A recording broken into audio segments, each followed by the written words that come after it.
So the video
and then there's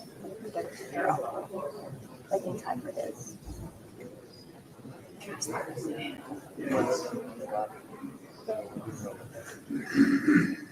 Wow.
Really? No.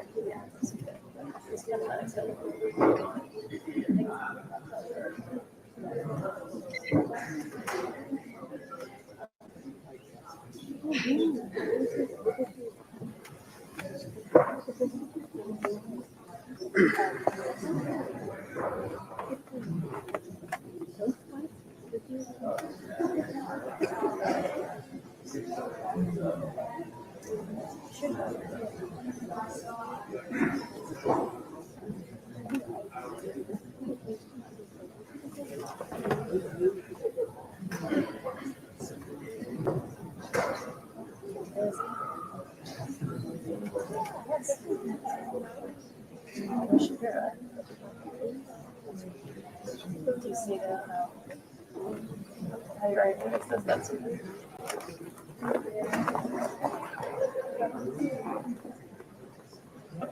I mean, I think it helps a lot.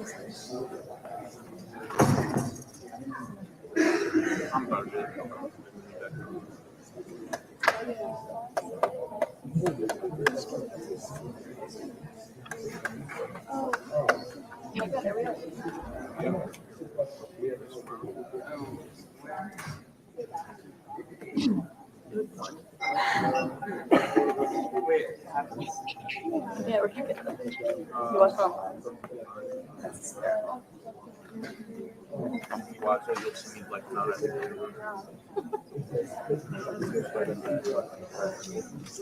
I don't like 7 times. Oh, the water. I don't know. I thought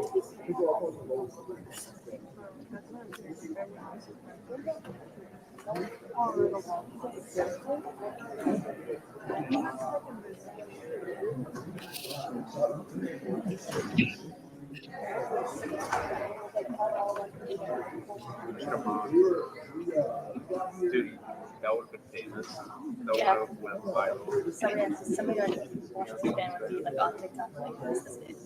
Who's this? Find him. Find him. I think I might go now.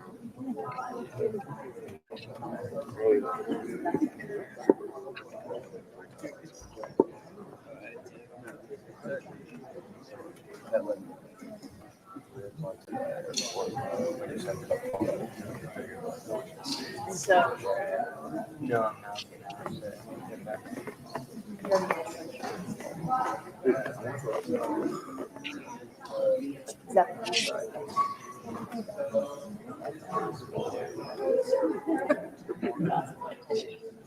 there's an assassination there.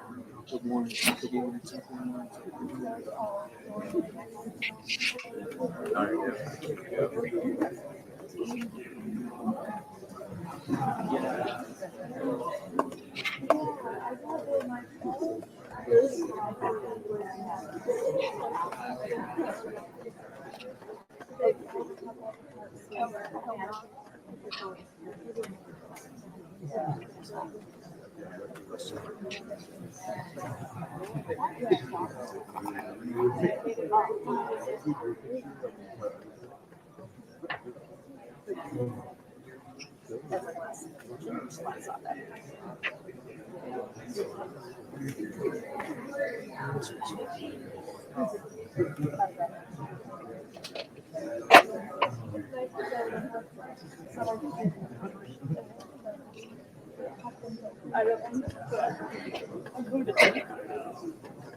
Yeah.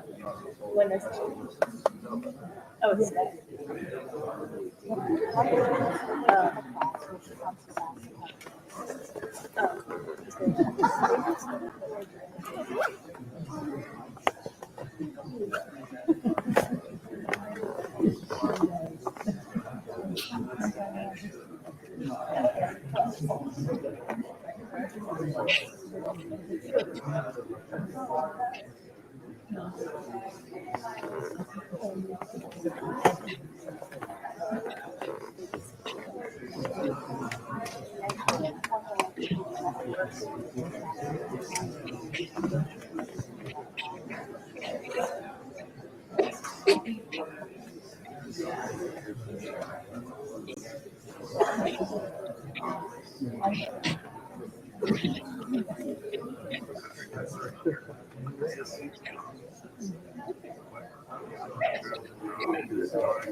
And I guess like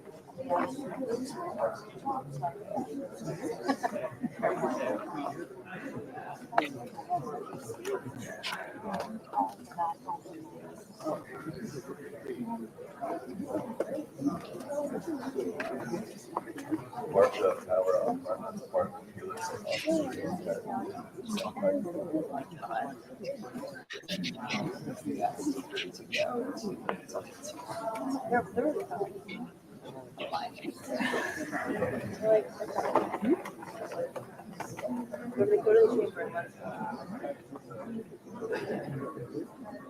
whatever it is.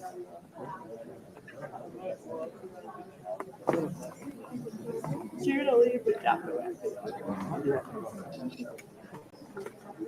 So walk around. Yeah. Get some fire pictures. Let's get lots of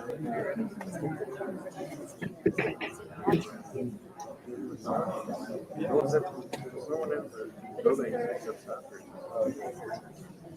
For what? I think everyone's going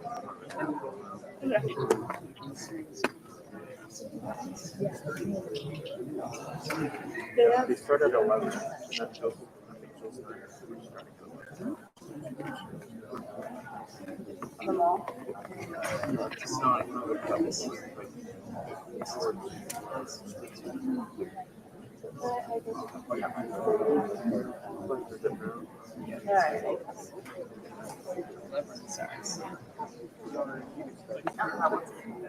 You're right. Yes.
That's why I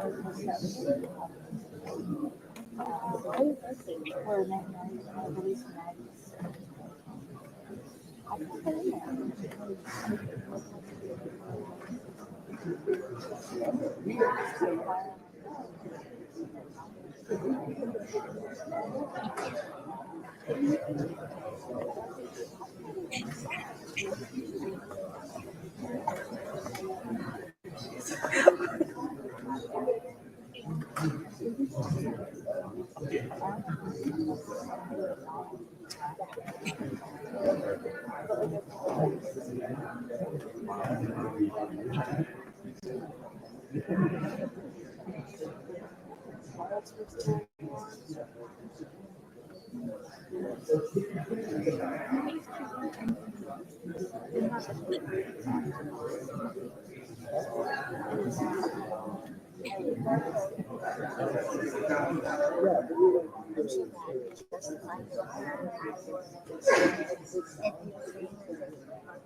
She really modesty.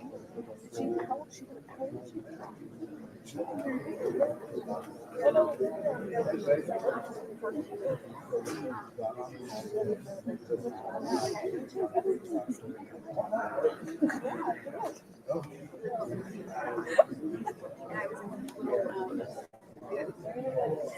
Okay, where are your parents? Okay, like people are out for her.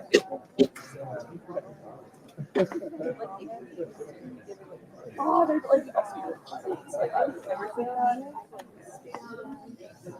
I don't know.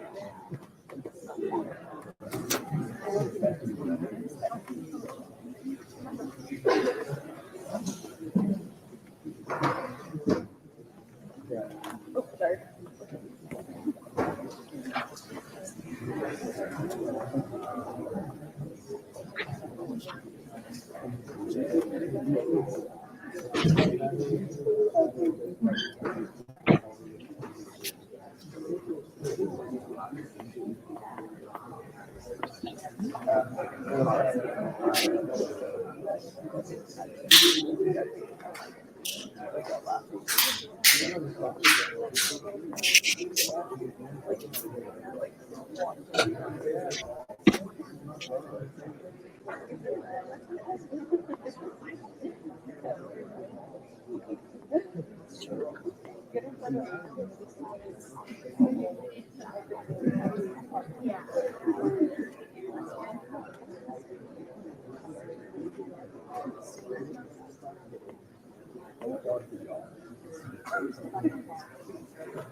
Jurists and others.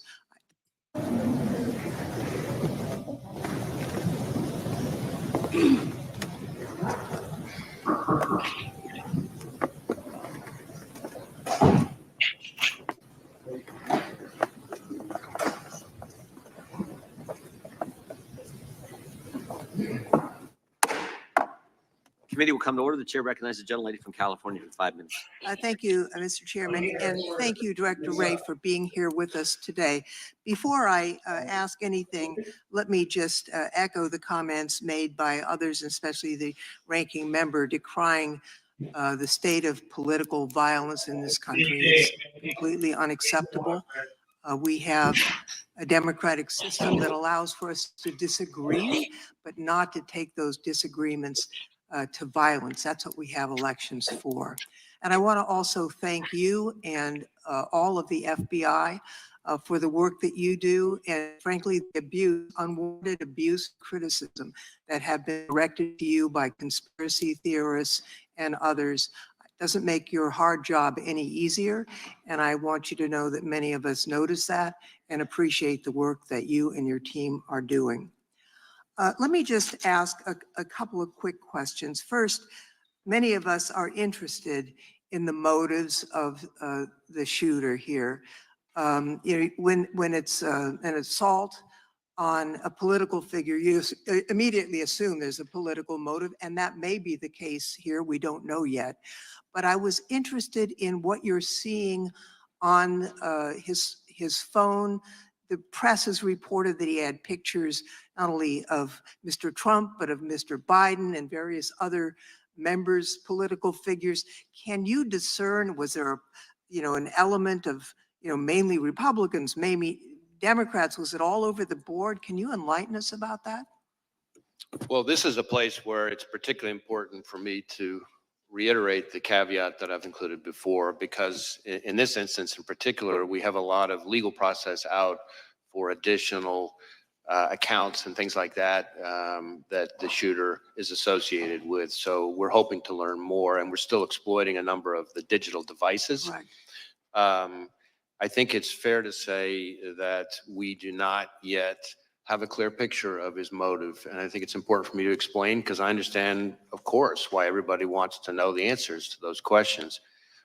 Often in an investigation, from interviewing people that the subject was in close contact with, look at the individual's social media accounts, messages, often things, physical evidence in the person's residence. You might see a manifesto, things like that.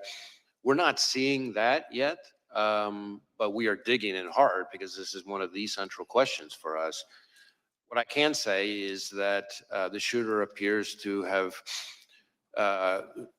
done a lot of searches of public figures in general, but so far we're seeing kind of news articles and things like that. And so the images that have been reported about, really what we're talking about there are when you do a news search of an article, I see. the image appears in the cache, as opposed to like a search for that specific individual. But again, I really want to be clear that that's a place that we're doing a lot of work right now, and so more to come on that. Well, I thank you for that clarification. We're interested also in the role of access to weapons when it comes to this terrible crime. The shooter used a semi-automatic rifle, really a weapon of war, that sadly has also been used in mass shootings around the country, including in my own district. It seems to me that the assault weapons ban that was once in place has to be a part of the national answer to curbing the epidemic of gun violence in America. I wonder if you could, with help, Director Wray, understand a few aspects of the investigation. It's my understanding that the Bureau of Alcohol, Tobacco, Firearms, and Explosives, ATF, was quickly able to trace the gun's purchaser, using records from an out-of-business gun store, records that the government is required to correct. Some of my colleagues on the other side of the aisle have suggested that collection should stop. There have been efforts to digitize it, which have been resisted. Can you tell us about how the origin of this gun purchase was discovered and the technology used? Well, I guess what I can say is we located a number of firearms associated with the shooter and his family. I think it was a total of, 14 in the house.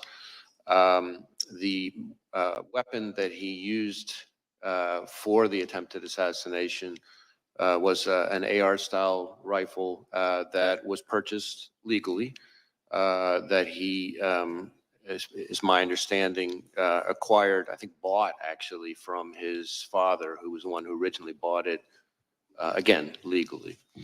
Thank you, Mr. Chairman. My time has expired, so I yield back.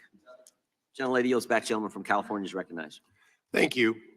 Director, I'll try to ask questions that are answerable too. I think that's been done pretty well on both sides.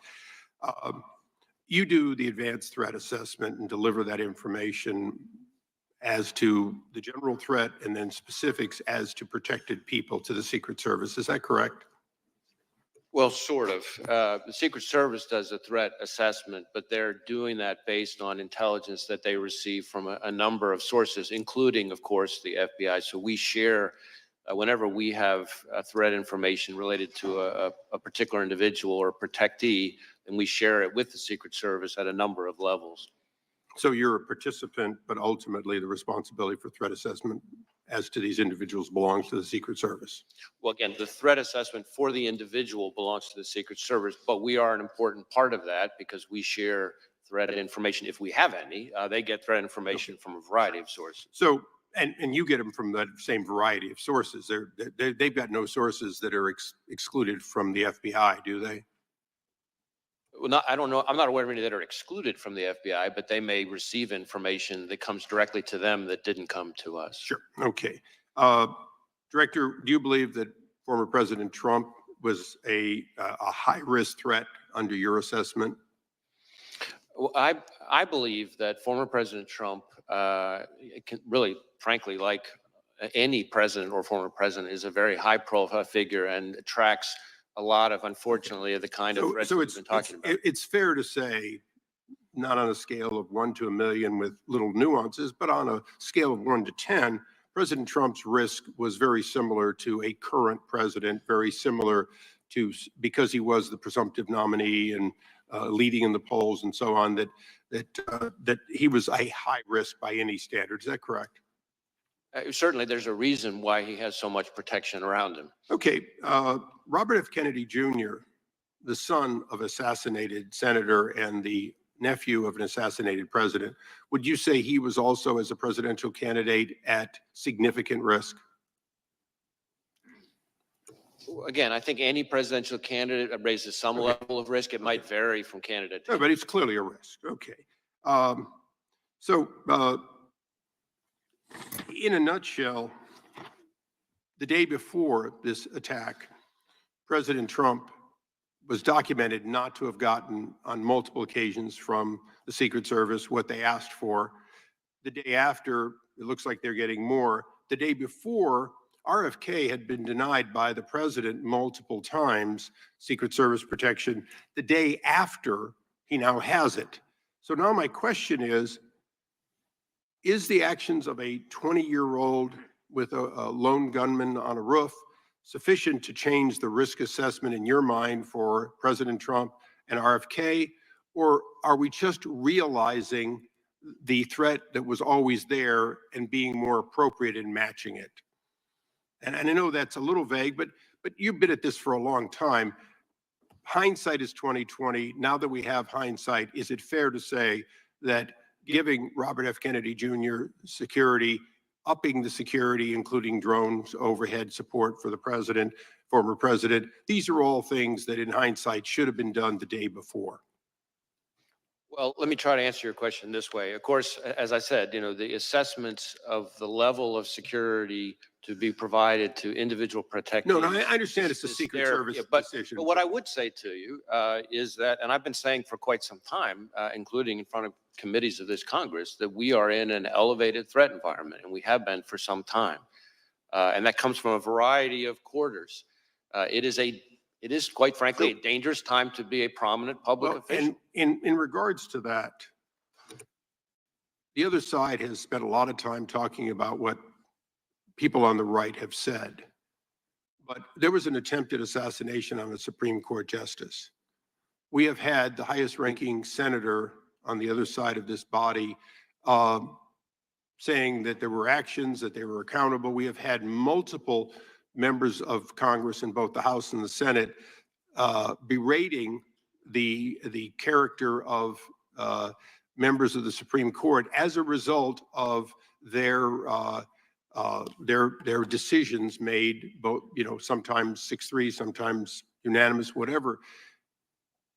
Are those comments, not any one of them, but are those comments and the generation of that sort of, oh, this guy's bad for democracy, this Supreme Court justice is a threat to democracy, is that the kind of thing that raises the threat level? And would you caution against that? Well, I do believe that we've seen an increase in threats of violence, which again, that's the FBI's lane, not rhetoric, no matter how despicable or heated it is, but violence and threats of violence. We have seen an uptick in threats towards judges, among other prominent public officials, including, as you say, a case that we helped investigate involving a threat to a sitting Supreme Court justice. An attempt. An attempt. Yeah, thank correct. you. Right. And I think it's a reflection of a broader phenomenon that we are seeing in this country, where people, again, very passionate, I respect that, very angry, I respect that. But there's a right way and a wrong way to express yourself when you're angry. And violence and threats of violence just can't be it. And that's where we fit in. It's not my role as FBI director to call out, particular people's rhetoric. There's a place for that, but that's not my role as FBI director. But when it turns to violence and threats of violence, has to be treated as unacceptable, and that's the way we look at it. Thank you, Mr. Chairman. I yield back. Director, when did the FBI learn that Iran was threatening President Trump's life? So I want to be a little bit careful here, not to talk about specific classified information, but we have been for quite some time, and I'll stick with what's in the open record. We, for some time, and I in particular for some time, have been calling out the efforts by the Iranian government to attempt to retaliate for the killing of Soleimani by going after current or former prominent U.S. officials, and we've even had an indictment against it. And I think that we need to recognize the brazenness of the Iranian regime, including right here in the United States.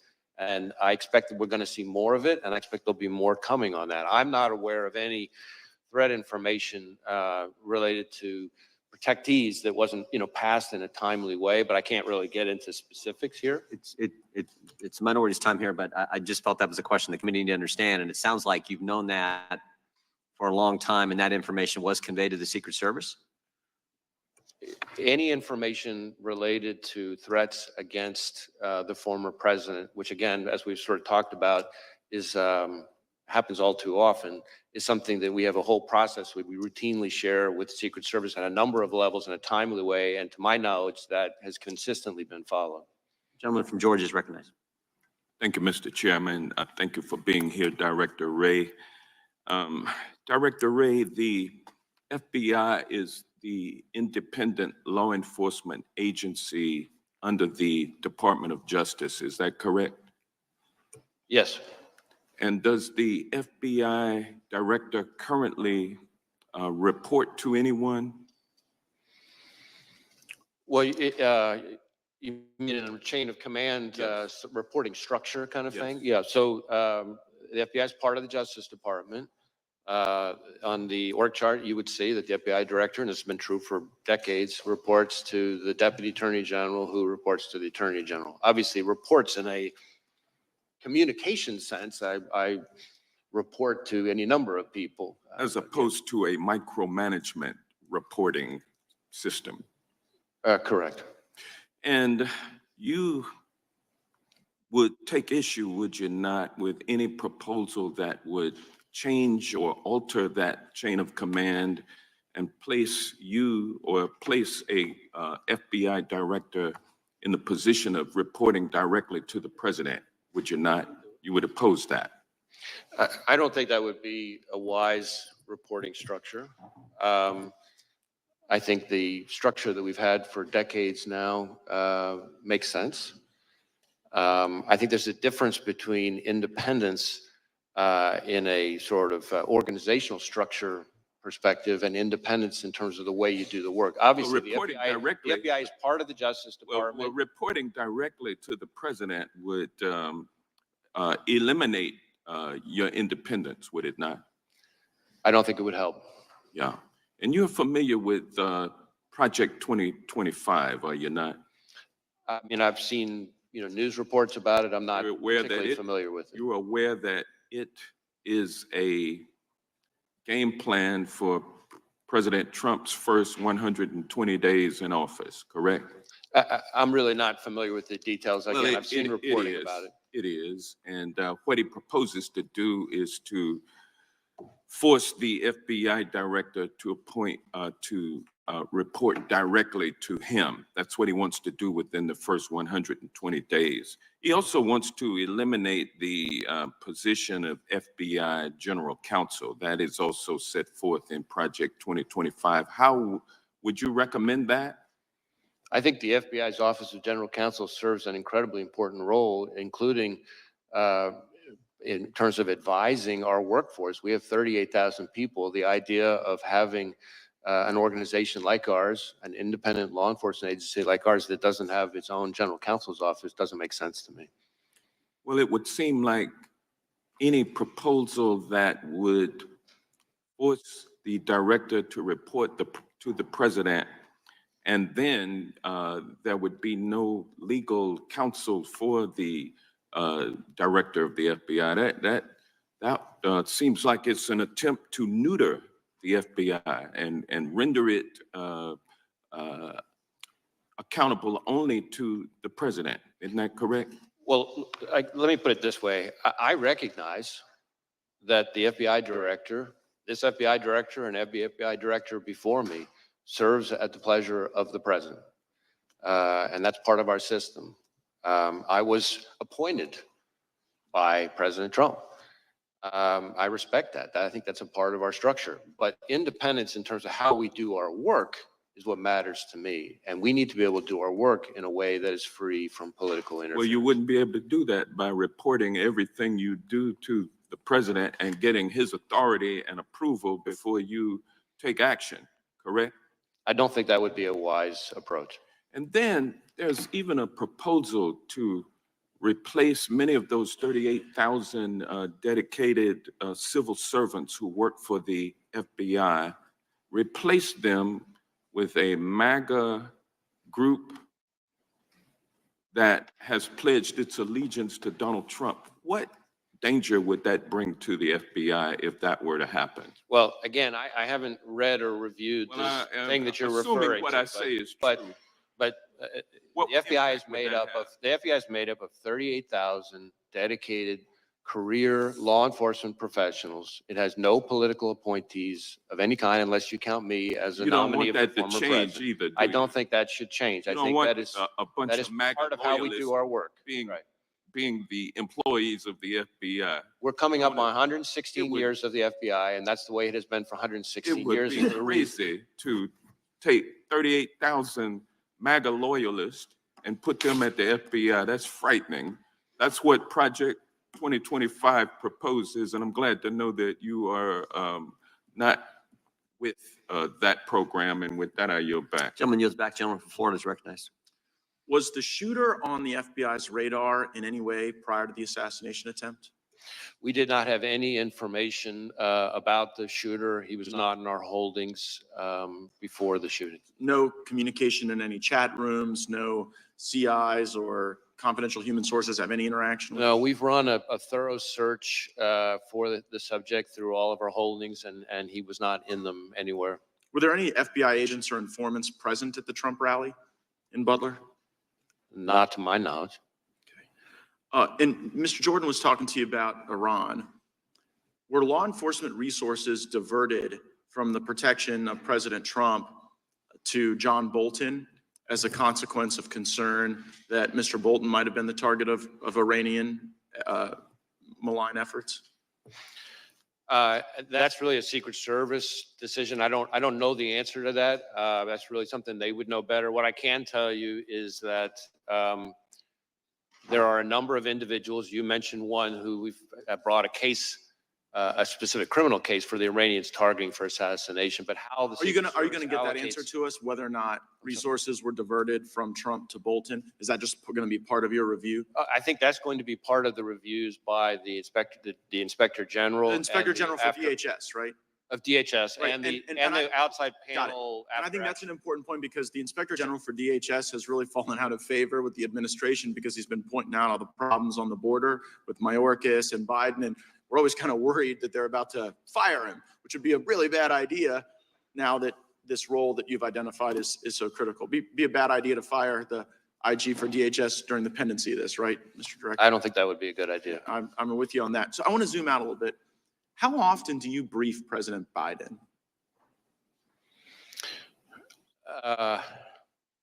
You mean on this No, just specific generally. case? No, in your role as FBI director. I mean, I don't know that I could give you a number. Is it like weekly, monthly, daily? It's not It's not at a regular cadence. There have been times when there have been months at a time when I haven't, and then there have been times when several days apart I have. Okay. It's always with other people. The vice president, is she typically there? Often has been. Okay, so when did you notice his decline? In my interactions, in my role, all my interactions with the current president have been completely professional. Right, but I mean the cognitive decline. I'm not saying he treated you unprofessionally, just maybe not picking things up as quickly as he used to. Again, I don't meet with him very often, but what you're describing is not something that I've observed during my interactions with him. I mean, we've had it observed so often that the ranking member and Mr. Schiff on this committee have said that he could no longer continue as a candidate. And so since you're the FBI director, I was just sort of wondering, like, who's running the country?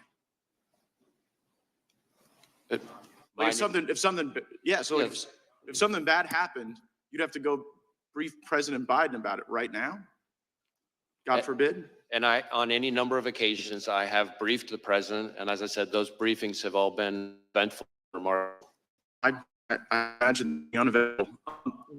But in the work where the vice president's also present, like you say, there's like more than half the time there's these briefings, she's there too? I don't know if I said more than half the time. Certainly, there have been times where she's been present. There have been other times where she hasn't. I take you at your word when you say this is the most complicated threat environment you've ever observed over a long career in law enforcement. And I'm just kind of wondering, with this assassination attempt, with the invasion at our border, with all the Hamas that have been led in that you've talked about and briefed about, like, is Biden up to it? And if he's not up to it, and you're a guy who's been regularly briefing him, like who's been in on this conspiracy to hide the real Joe Biden from all of us for years? It never occurred to you that this guy wasn't up to it in all these briefings you did? As I said, my briefings with the president have all been completely fine. Were they between 10 briefed, a.m. and he's 4 asked p.m.? questions. There hasn't been anything of note in the area that you're talking about. Yeah, did you ever have to brief him before 10 a.m. or after 4 p.m.? We hear those are as good hours. I certainly times that I have briefed have included outside those hours. Right. Okay. I just, I think the American people want to know how we got to this point with someone who's so diminished his own party has basically put him out to pasture. And since you had close proximity and the vice president had close proximity, I'm just kind of wondering if you were being straight with all of us about how things were going with him. I guess we'll have to figure that out. You can count on me to be straight with you, sir. We'll see. Gentleman yields back. Gentleman from Tennessee is recognized. Thank you. Firstly, I'd like to recognize, unfortunately, the fact that our colleague and my colleagues side by side made for many, many years in this committee, Sheila Jackson Lee, is no longer with us. She was a great member and a force for America, and that her loss is felt and is great. Secondly, I'd like to say to the FBI director that there were some remarks made when you were introduced, preemptory remarks saying that people don't have great faith in the FBI and et cetera, et cetera, et cetera. I have great faith in the FBI, and I think most of us on this side of the aisle do. We appreciate your work and you appreciate your being here. Some on the other side of the aisle have cast aspersions upon the FBI and upon law enforcement. And if they don't want to support law enforcement, that's their business. But I support law enforcement, and the FBI is the top rank of law enforcement in our country. So I thank you and all of your people that work with you. Secondly, there's been some questions about the FBI maybe being weaponized. Did President Biden ever ask you to get involved in the case in Orlando, Florida, where Kevin McCarthy says that Mr. Gates is investigated for some sexual involvement with a 17-year-old girl? Did the president or anybody in the Democratic Party, as Mr. McCarthy has suggested, weaponized you and tried to get you involved in that case? No, sir. Good. Thank you. Just wanted to make sure of that. Butler, Pennsylvania, I read something about a ladder. He used a ladder to get up on that roof, and that the ladder was found somewhere a distance away. Is that true? So we do know that he purchased a ladder. I think if I recall correctly, it was about a 5-foot tall type of ladder. But importantly, we did not find the ladder at the scene. So it's not clear that he used the ladder to get on top of the roof. So you don't think We're the still ladder- digging into all that, things related to the ladder and his access to the roof. But he did buy a ladder, but the ladder was not found at the scene. Ladder didn't have any feet on it. It didn't Any walk feet? off. Oh, yeah, right. Thank you, sir. There have been a lot of threats against public officials. We've seen Mr. Scalise terribly shot, and we saw Gabby Gifford shot, and other Congress people, and many of us have had death threats. And the FBI has, I think, been made aware of those to help protect us, and I appreciate that greatly. But we've also had election officials and poll workers threatened. What is the FBI doing in consultation with other law enforcement to ensure every eligible voter can safely and confidently cast a ballot this year? So when it comes to threats to election workers in particular, we participate in the election threats task force that DOJ set up. We also, and there've been quite a number already of arrests and convictions under that task force. We have got a number of investigations underway that involve all kinds of threats to election workers, ranging from online threats to, there was even some mailings that included fentanyl. So there's been a number of types of threats to election workers. And these are, after all, people who are putting in their own time for the good of the country to try to help us have a functioning democracy. And so the idea that they would be targeted with violence is just outrageous. We are sharing information with election officials about things to be on the lookout for. We have election crime coordinators in all 50 You'll be prepared for Election Day with additional, FBI will be looking out for them. Yes. Thank you. Thank you. Jeffrey Epstein, been in the news a lot lately about involvement with certain people high in politics involved. Did the FBI conduct the raid on his townhouse in New York when he was incarcerated in New York? There was a raid on his East Side townhouse. Well, I don't know about a raid. I know we executed a number of searches in the course of our fairly extensive investigation Can you related to tell Mr. me Epstein. during that search if you came across and have within the possession of the FBI tapes of him with other individuals that he might have taken in people in compromising? Yeah, I don't know that there's anything I can share related to that. I can see if there's information we could provide and maybe get back to you on it. If there were tapes of people in prominent positions, friends of his he posed for pictures with, possibly in compromising positions, it would be, the public, I think, has a right to see those. Well, I mean, how we handle evidence recovered in a criminal investigation has all kinds of rules that apply to it. I recognize the intense public interest in the subject, but we'd have to follow our rules. But I'm happy, like I said, I'm happy to follow up with my team on it. Thank you, sir, and I appreciate your service, and thank you for being here today. Gentlemen, yield the last 5. The Chair now recognizes the gentleman from Arizona. Thank you, Mr. Chairman, and thank you, Director Wray, for being here. How many shots did the shooter fire? Well, we know that he fired at least 8 because we recovered 8 cartridges on the roof. Okay, and are all the cartridges and the unspent bullets, have they been, you know how many there are? You've accounted for all of those? I assume, yeah. We believe we have. Again, there was lots of work still ongoing, but yes, we believe we have accounted. And did the recovered shells, the cartridges, match the shooter's rifle? My recollection is yes. And you conducted analysis that confirms that? Well, we work with ATF, but yes, so some of the work has been divided up. But. And how many shells casings were recovered from the location of the counter snipers? I'm sorry, I couldn't hear the last part. From the counter snipers location? That I don't have the answer, at least here at my fingertips. Okay. Did the blood and tissue pattern of the shooter, did it match the stories or the witness testimony that you've heard so far? Can you, well, I'm not sure I'm following the question. Well, I assume you've interviewed the counter snipers, or you have that evidence and other witnesses describing the kill of the shooter. And I'm wondering if the blood and tissue and brain matter is consistent with the testimony that you're receiving. In other words, is the physical... In terms of the manner of death? Exactly. Is the physical evidence consistent with where the shot from the counter sniper took place? Yeah, so So the autopsy is being handled by, as is not unusual, the state authorities. My understanding is thus far, I don't think it's fully complete, which is not, again, not totally unusual. But so far, nothing remarkable on that front. That's from the body itself, but from actually the scene where the shooter was found, is everything consistent with the testimony, the physical evidence at the scene? Is that consistent with the testimony you've seen, that you've heard so far? So far, yes. Again, ongoing investigation. Were you able to determine whether the shooter took the gun with him, climbed up to the top of the roof, or was it already placed there somewhere?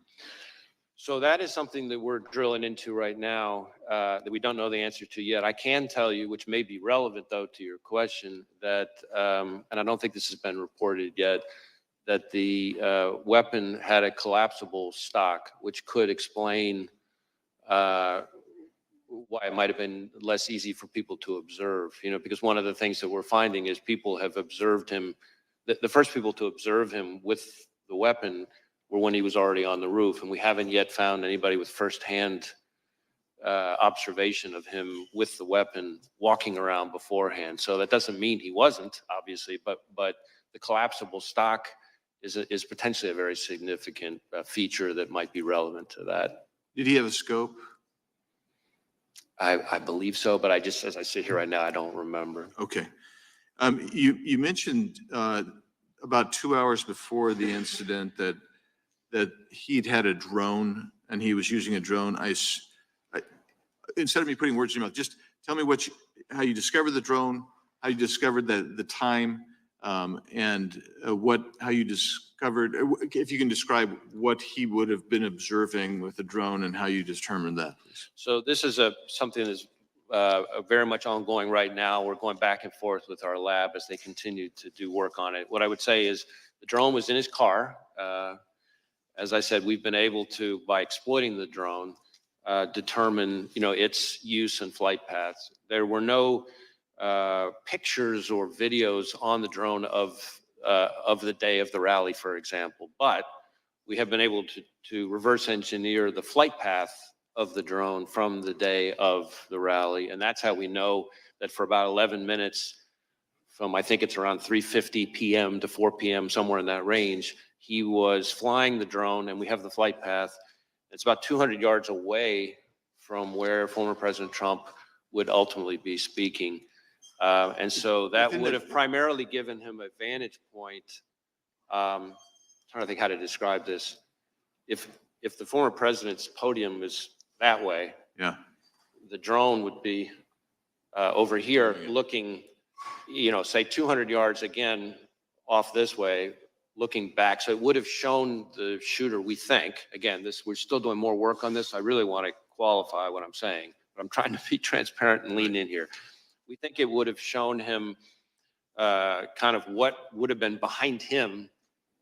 But when you say behind him, behind the shooter. Correct. Like in other words, almost like giving him a rear view mirror of the scene behind him, except again, he wasn't flying it overhead while he was later back for the assassination. But he would have had, with the drone, he would have been able to also assess kind of what, because the stage I assume was already set, he would have been able to assess that angle with rooftop as well, forward and backward, I assume.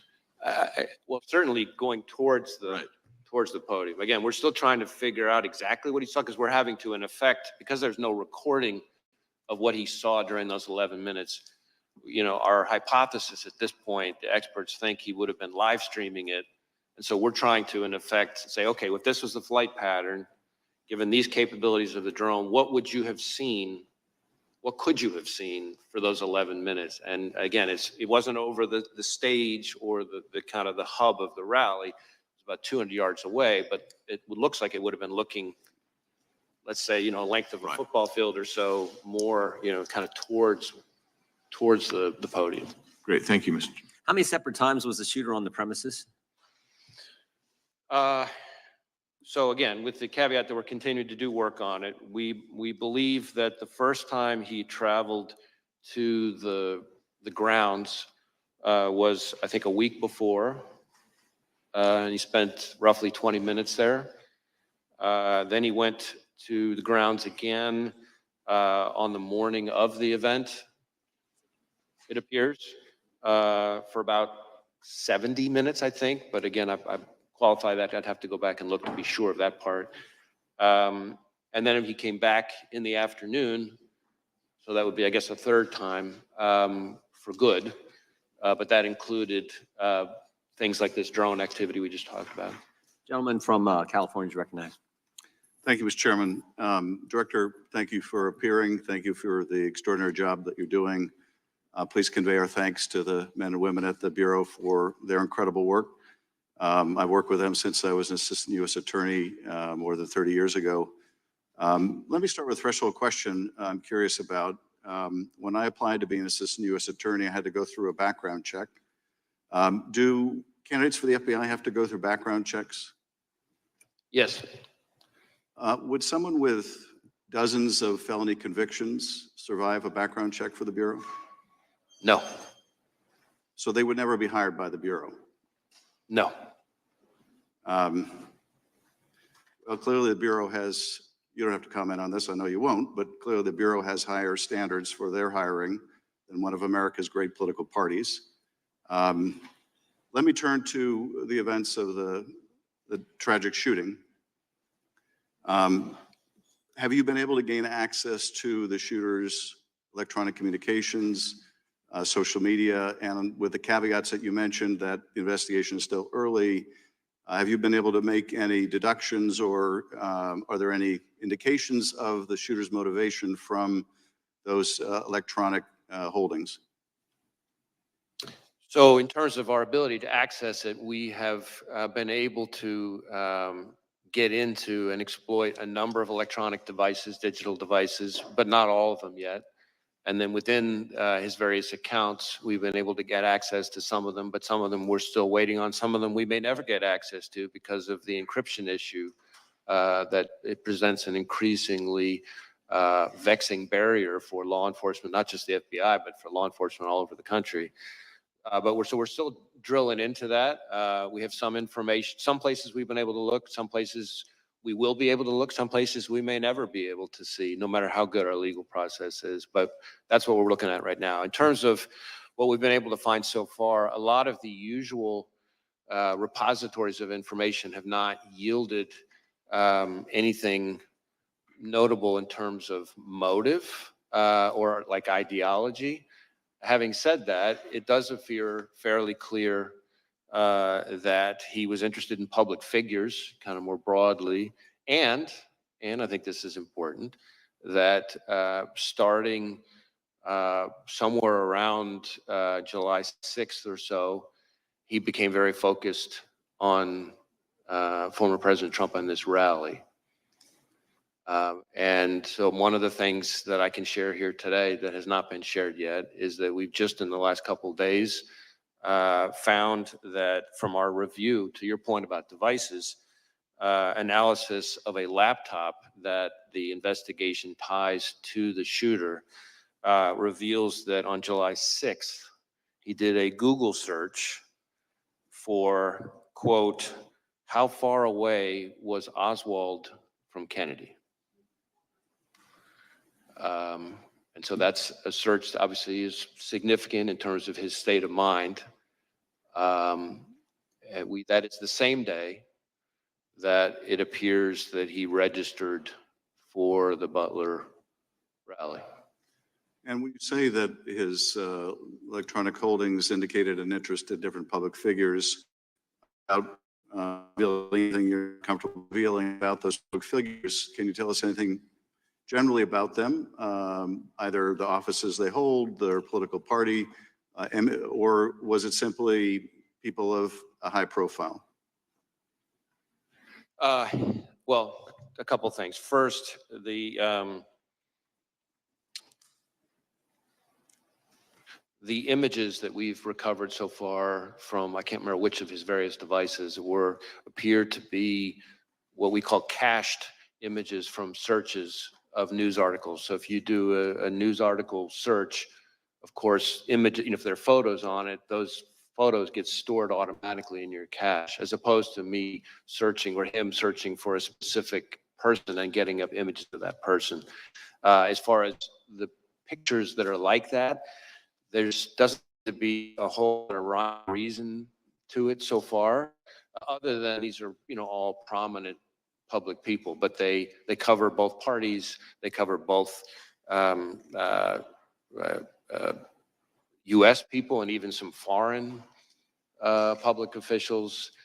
So that part doesn't appear to, that one repository of information doesn't appear to be overly indicative of motive, other than interest in public figures, but that could be just because he was reading news stories. So we're still trying to drill into that. That's why all of these outstanding legal process returns that we're waiting on for various accounts, platforms, et cetera, any one of them could be one that would have very indicative, very important information. If I could be permitted one very short additional question, Chairman.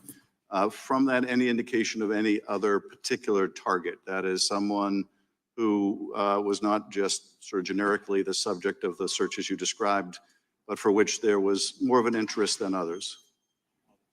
There's the information I just described at the moment does not appear particularly indicative of targeting in its own right. But again, that dot, once we get other information, could connect in a way that might be more meaningful. But I'm sharing that piece of information with this committee and with the American public, but I think it's important that we put down a qualification. This does not appear to be some kind of target list or something like that. This is cached images from running searches of news stories. And again, there's nothing at the moment, there's no pattern from that particular piece of information that is overly remarkable so far. Thank you. Thank you, Chairman. Gentleman yields back. Gentleman from California is recognized. Mr. Director, you previously told us that you consider the situation on the southern border to be a massive security threat to our country. Is that still your assessment? I stand by my prior testimony. And in fact, just in the last month or so, we've done, conducted a significant series of arrests. I say we, our Joint Terrorism Task Force is working with ICE of a number of individuals with suspected international terrorism ties. And I have also been very vocal about the fact that and this is really since the last time I appeared before you, that we are increasingly concerned about the possibility, not just of a foreign terrorist inspired attack, which is very much a concern, but even the potential for a coordinated foreign terrorist attack, perhaps like what we've seen against the concert hall in Russia, for example, but just here in the United States. Well, the 19 suicide bombers who overstayed visas were responsible for 3,000 American deaths on 9/11. What's your best estimate of the number of foreign terrorists who are now in our country? I don't know that I could give you that number. What I can tell you is we have lots of foreign terrorism related investigations, but that doesn't mean that all of them came in, illegally or anything like that. It seems to me that the simplest act of terrorism would be for dozens of guerrillas to attack low security, high density venues, for example, Friday night high school football games all across the country at the same hour. With bombs and automatic weapons that would produce thousands of casualties from coast to coast in a matter of minutes. How likely is such a scenario? Well, what you're describing would require, of course, a lot of coordination. But what I will tell you, and I think you're onto a particularly important point from my perspective, which is that unlike the 9/11 attacks, which again, I was in FBI headquarters on the day of 9/11, and so I remember it vividly, and I've spent plenty of time in the period after that in my prior positions engaged with the families and the victims. But what we're seeing more and more with the foreign terrorist threat, and frankly, also the domestic terrorism threat, is a focus on kind of like what you're talking about, well, what I would call soft targets, which is really for the American people's benefit, just intelligence community speak for where everyday people live their everyday lives. What terrorist groups have now infiltrated our country that you're tracking?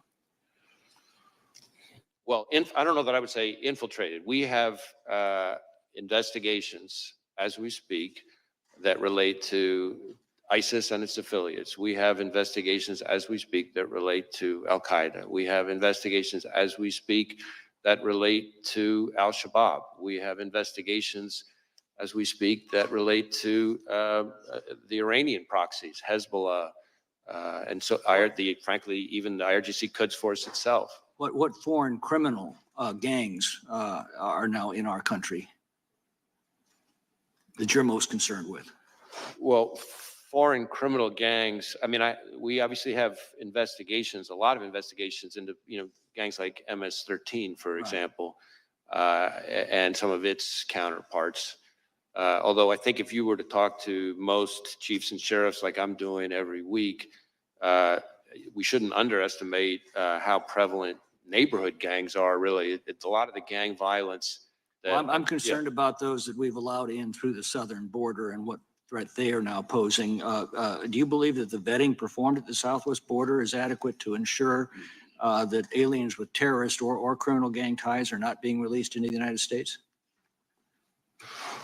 Well, it's not really for me to speak to the vetting. What I would tell you is that you have to deal with it once they're released into the United States. And one of the concerns that I have, which I touched on briefly in my opening, is there's been a lot of focus on the number of known or suspected terrorists encountered at the border, and that number has increased over the last 5 or 6 years, and that should be of concern. But frankly, to me, the bigger concern is individuals who weren't either weren't on the watch list at the time they came in because there wasn't information known yet that ties them to terrorism, and it's only after they get in that some new piece of information develops somewhere overseas, and now we know. That's a bigger concern. We've been warned that they basically vet against a blank sheet of paper. If they don't have a record in this country, Border Patrol probably doesn't have any record. They're released into the country, and you find out later of the dangers. Or if they use fake documents and there aren't biometrics to connect them.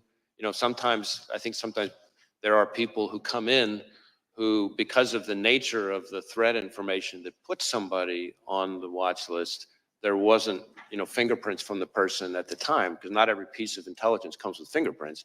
So then the guy comes in using fake ID, and of course, there's no reason to connect them. And of course, the 2 million gotaways you know absolutely nothing about. Exactly.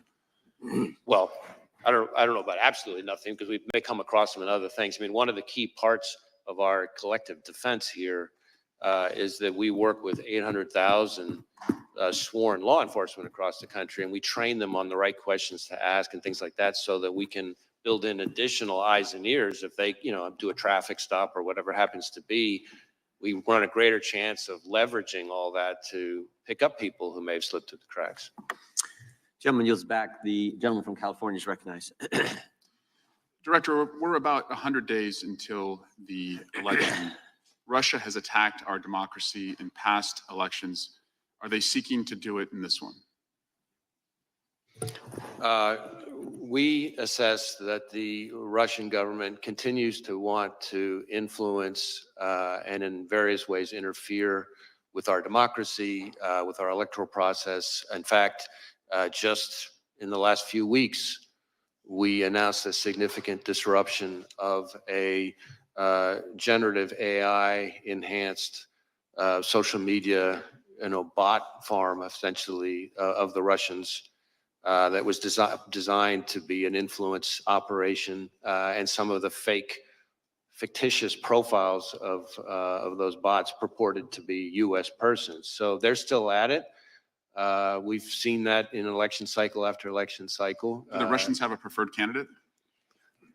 I'm not sure that I could speak to that here, but certainly what I would tell you is it's not just the Russians, and I think that's important for people to know too. There's a lot of attention to the Russians, as there should be, but we also know, you may recall that in 2020, Director Ratcliffe and I announced an effort by the Iranians to try to interfere, and more recently, we've had indictments related to China. 34 Chinese MPS officers creating fictitious personas, posting false information online, full of narratives designed to sow divisiveness, discord, undermine us. And I'm talking about narratives that they were pushing, again, purporting to be Americans, but actually Chinese MPS officers.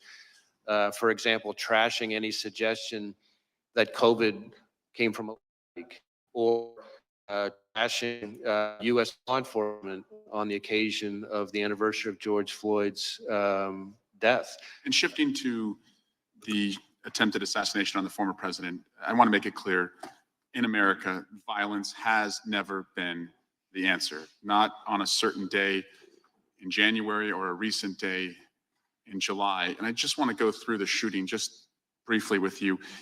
How many armed officers were within the perimeter, just ballpark figure?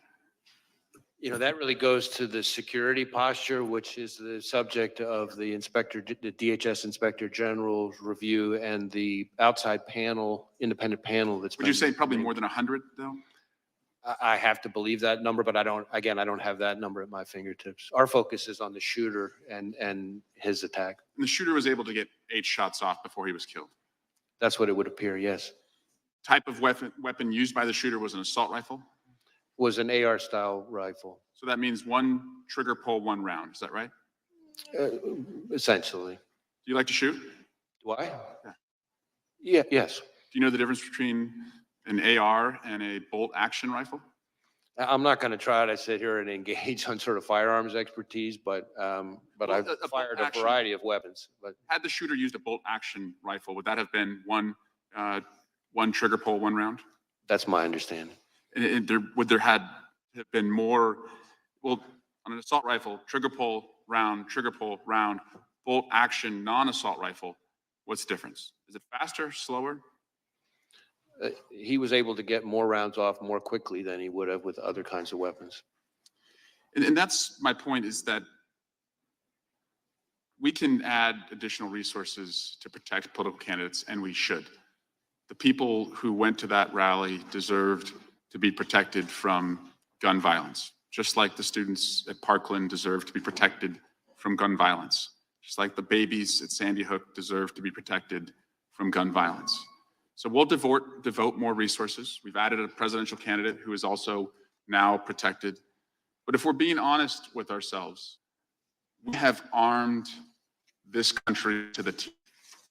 We have allowed the most dangerous people to have access to the most dangerous weapons. I say that as a parent of a 7-year-old and a 5-year-old and a 2-year-old, the 2 oldest who have done multiple mass shooter drills in their classrooms. I say that as a brother to 2 police officers who walk a very violent beat.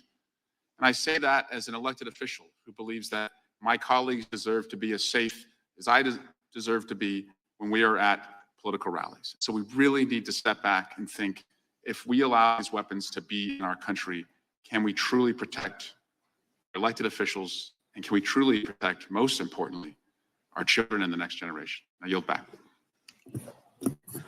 Gentleman yields back. It is good to have Mr. Massey back with us today. Some of us had a chance to go to Kentucky over the last week and visit with Thomas and his family and hear all kinds of wonderful stories about Rhonda. Amazing lady, gentle spirit, and we're glad to have Mr. Massey back with us. And the next 5 minutes belong to you, Congressman. Thank you, Chairman. Director Wray, how many counter snipers were present at the rally that day, and which of the counter snipers took the shot that took out the would-be assassin? I don't have the number of counter snipers. I know it was a Secret Service counter sniper who took the shot that eliminated the shooter. We've conducted a number of interviews, including of him. So was it one of the 2 that we see in the videos on top of the roof, or was it a different location that was shot? I'm afraid I don't have that at my fingertips here. Okay. You mentioned that the would-be assassin bought a 5-foot ladder. You have a credit card evidence of that, but it looks like on the scene there was a larger ladder that he might have used. Do you know which ladder he used to get to the roof? And do you have possession of that 5-foot ladder and the other ladder? And do you know how the taller ladder got to the scene? So this whole business about the ladder is something we're drilling into more. We do have possession of the 5-foot ladder that he purchased close in time to his attempted assassination, that we traced the purchase of that ladder from a receipt, a bloodied receipt that he had on him at the time his body was recovered on the roof. We do not yet know for sure how exactly he got up on the roof. We're looking at, various forensic pieces to try to kind of piece that together. So more to come on that. Do you know where the 5-foot ladder was found or retrieved? Was it near the roof or was it still in his vehicle? Neither. I don't have it in front of me, but I know that it was not. I know that it was not on scene, and I know that it was not in his vehicle. But we can circle back to you and get to that.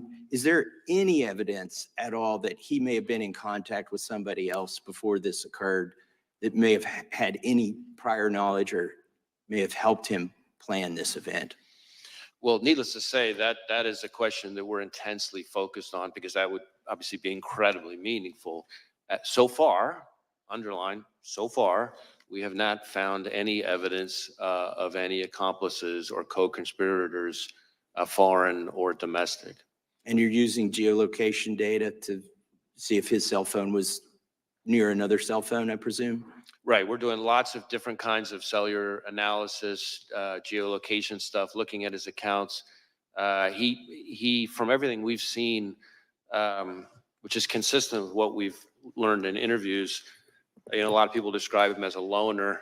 That does kind of fit with what we're seeing in his devices. His list of contacts, for example, is very short, compared to what you would normally see from most people. So it doesn't appear to be a whole lot of interaction between him, face to face or digital with a lot of people. Okay, thank you. That doesn't mean there's not any, and that's why we're drilling into. We're trying to talk to anybody who's had any engagement with him whatsoever, digital, in person, classmates, coworkers, Right. et cetera. Appreciate that. And now I want to talk about another possible assassination attempt. And I'll start by showing a video of President Biden. And this is from recently. This is in the last month. If we can play that. Gallows erected to hang the Vice President, Mike Pence. I think it's fair to say it's one of the darkest days in the history of America. Okay, and he's referring to January 6th. Were there gallows erected to hang Mike Pence, as the president says here? I'm not aware of any physical gallows. I can't remember whether from a demonstration perspective, there may not have been some kind of replica or symbol of something like that. That's my impression. Can we show, can you raise that up so you can see it? It looks like there was some kind of prop that was built. The construction doesn't look like it lends itself to actually hanging somebody. It's more of a prop, I think, as you suggested, that was erected on January 6th. But if the president were correct, that these gallows were erected to hang Mike Pence, that would be a very serious allegation, wouldn't it? I would take it very seriously, yes. Has anybody been arrested, or do you have any leads in conjunction with the erection of this gallows? We had a picture here on the screen, if you can show it again. It was just up there. There's an individual here who's seen on near these gallows. Has he been arrested? Have you identified this person?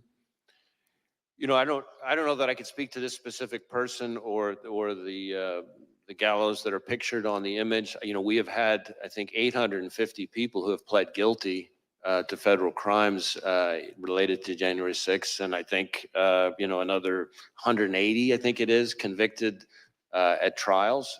So I can't be sure. And some of them merely for going into the Capitol. But here, the president suggests that individual intended to hang Vice President Pence, which seems like kind of a wild claim myself, given the construction of those gallows. But if we are to take him seriously, or even if we aren't, let me just finish by saying this. If you have no leads, or you're not sure if anybody who erected those gallows was arrested or is being investigated, were there any confidential human sources involved from the FBI or any other agency in the erection of that prop, those gallows? I'm not aware of anything like that. All right, thank you. I yield back. Gentleman yields back. Gentlelady from Washington is recognized. Thank you, Mr. Chairman. Welcome, Director Wray. Political violence of any kind is dangerous, unlawful, and totally unacceptable. Just as we all watched and then unequivocally condemned the attempted assassination attempt on our former president, I wish that we could all come together to unequivocally condemn the act of political violence on January 6th, instead of defending props that were used, were harmful, dangerous props of gallows, attempting to show what people wanted to do to Vice President Pence. Extremists attempted to subvert our democracy in the worst assault on the US Capitol since the War of 1812. Many of us were trapped in the gallery that day. We feared we would not make it out. Insurrectionists were chasing down former Speaker Nancy Pelosi and then Vice President Mike Pence. And I myself have been the direct target of political violence when an armed man with a gun showed up at my door, threatened me and my family, and we actually ended up having to move our home. So I understand the increased tenor of political violence that is racking our country. It has been on the rise, fomented by violent and dehumanizing rhetoric from top public officials, including the former president and members of Congress, sadly, and bolstered by the proliferation of easily accessible guns, including assault-style weapons. All of this violence is unacceptable, and I wholeheartedly condemn it. I just hope we condemn all of the violence, not just one or two incidents. Mr. Wray, today I want to focus on the role of the FBI and the need for the Bureau to remain politically neutral and independent. The FBI cannot and should not be subject to the whims of any president. The majority apparently doesn't think that the FBI needs to be politically neutral and independent. They want an FBI subordinate to the president, not accountable to the American people. That is one part of a larger plan to undermine our democracy, to remove the checks and balances that have protected us, and ultimately to subvert our freedoms. The agenda promulgated by the former president, his loyalists, and their MAGA allies is called Project 2025. It is publicly available online. I encourage everyone who's watching this to Google it. It includes plans to undermine every part of our government, including the FBI. Trump's Project 2025 agenda says that the director of the FBI must not be independent of politics, but instead must do whatever the president orders. Under Trump's Project 2025, Trump loyalists would undermine the non-political and independent structure of the FBI.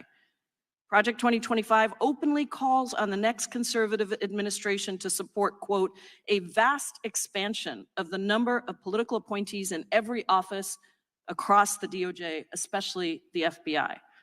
And so, Mr. Wray, given your extensive experience as a law enforcement professional at DOJ across multiple Republican and Democratic administrations, why do you think it's important that the FBI maintain political independence from the president?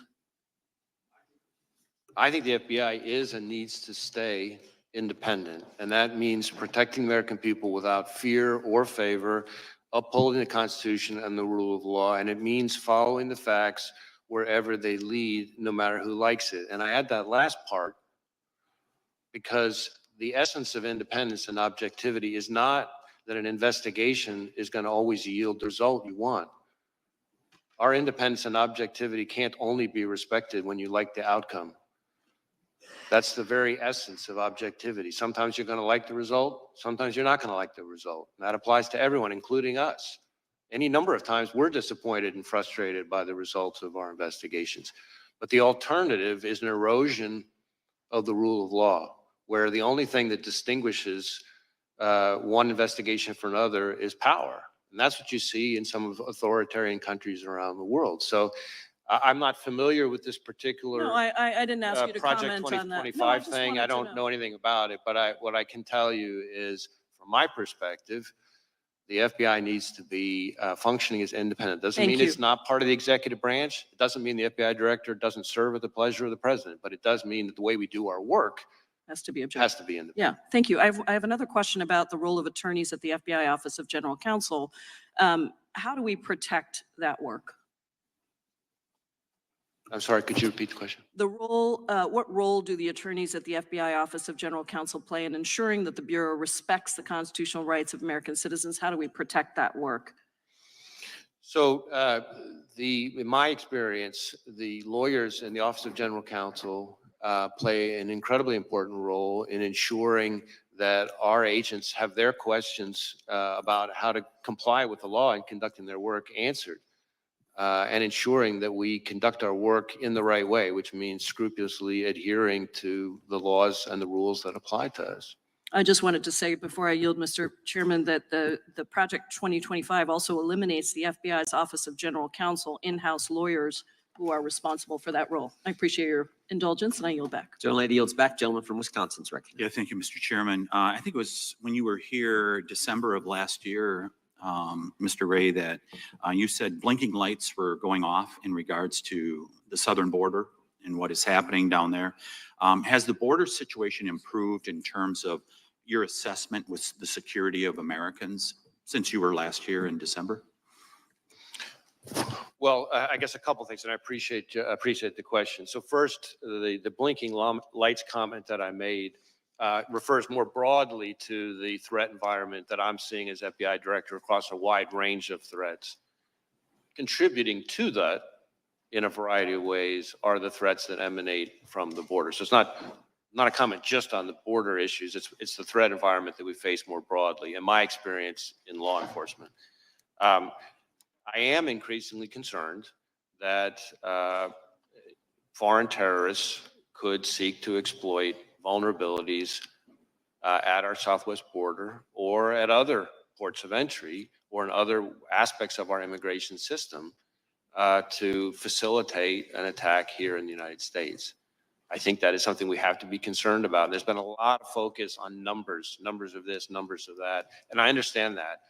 But as I think was referenced in an earlier question, it doesn't take very many foreign terrorists to be a real problem. We had 19 hijackers responsible for the 9/11 attacks.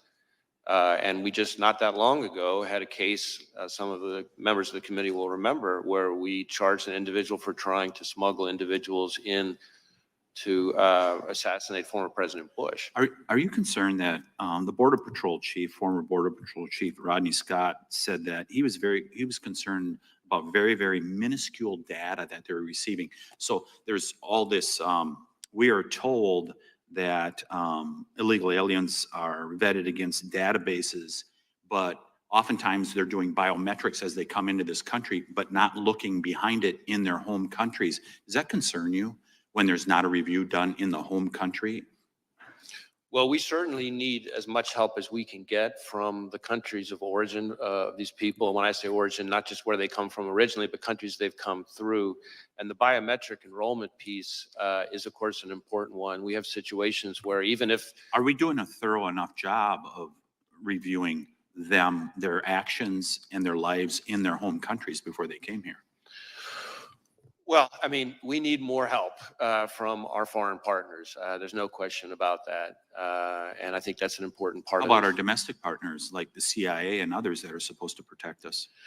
So there's been a lot of discussion, of course, over the last several years about the pivot to what's called the hard targets, right? The understandable focus, which I support, of focusing on the threat posed by China and Russia and Iran. But with that comes, if you look at, for example, the withdrawal from Afghanistan, we start to lose sources of information about foreign terrorist threats from overseas, and that is a concern to me. Yeah, my time's running out. Has Vice President Harris met with you in regards to the border? Well, I've been in meetings that have included the vice president that have in different ways touched on border Has she specifically asked you for a meeting in regards to the threat that is at the border? You know, I'm not going to get into sort of specific meetings, but I can tell you that I've been in meetings that have included, among other people, the vice president that touch on border security issues. Did she ask you questions about what you thought needed to be done in regards to reducing this threat to the American people? I really can't get into specific conversations. Is support for President Trump a security concern within the FBI? I'm sorry, I couldn't hear it. Is support for President Trump a security concern amongst your employees? No. Is objection to the COVID-19 vaccine a security threat? Not from my perspective. Who improved what is termed the Trump questionnaire within the FBI that was done by SIIS? Dina Perkins, Jeffrey Ventry were behind it. Who was responsible for that? And did you know that there was a Trump questionnaire out there? So the document you're asking about is an interview outline that we only recently learned about, and in my view is completely inappropriate. I asked my team to get to the bottom of what happened and to ensure that doesn't happen again. And I've learned that it's not an FBI form, that its use was isolated, that it was created not by an FBI employee, but by an outside contractor, and that individual is no longer affiliated with the FBI. But we are sending what we have found to the Office of Inspector General and we'll cooperate, of course, with anything they. Mr. Chairman, I'll just close with this. We keep hearing about these isolated examples, whether it's Richmond Catholics, this instance. When is it, isn't it a pattern? I yield back. Gentleman goes back, Mr. Correa. Thank you, Mr. Chairman, and Director Wray, welcome again to this committee. And I want to thank you and your agents for good job you're doing to protect Americans. Earlier this week, I was part of the group that went out to visit Butler, Pennsylvania Homeland Security members. I agree with my colleagues that have said violence has no part in our democracy. And I trust you will investigate the events surrounding July 13th thoroughly. I'm going to ask you a question. Hope you keep it in mind as your investigation proceeds, which is, who's in charge? Who's in charge at a campaign rally, setting it up? Secret Service or a campaign?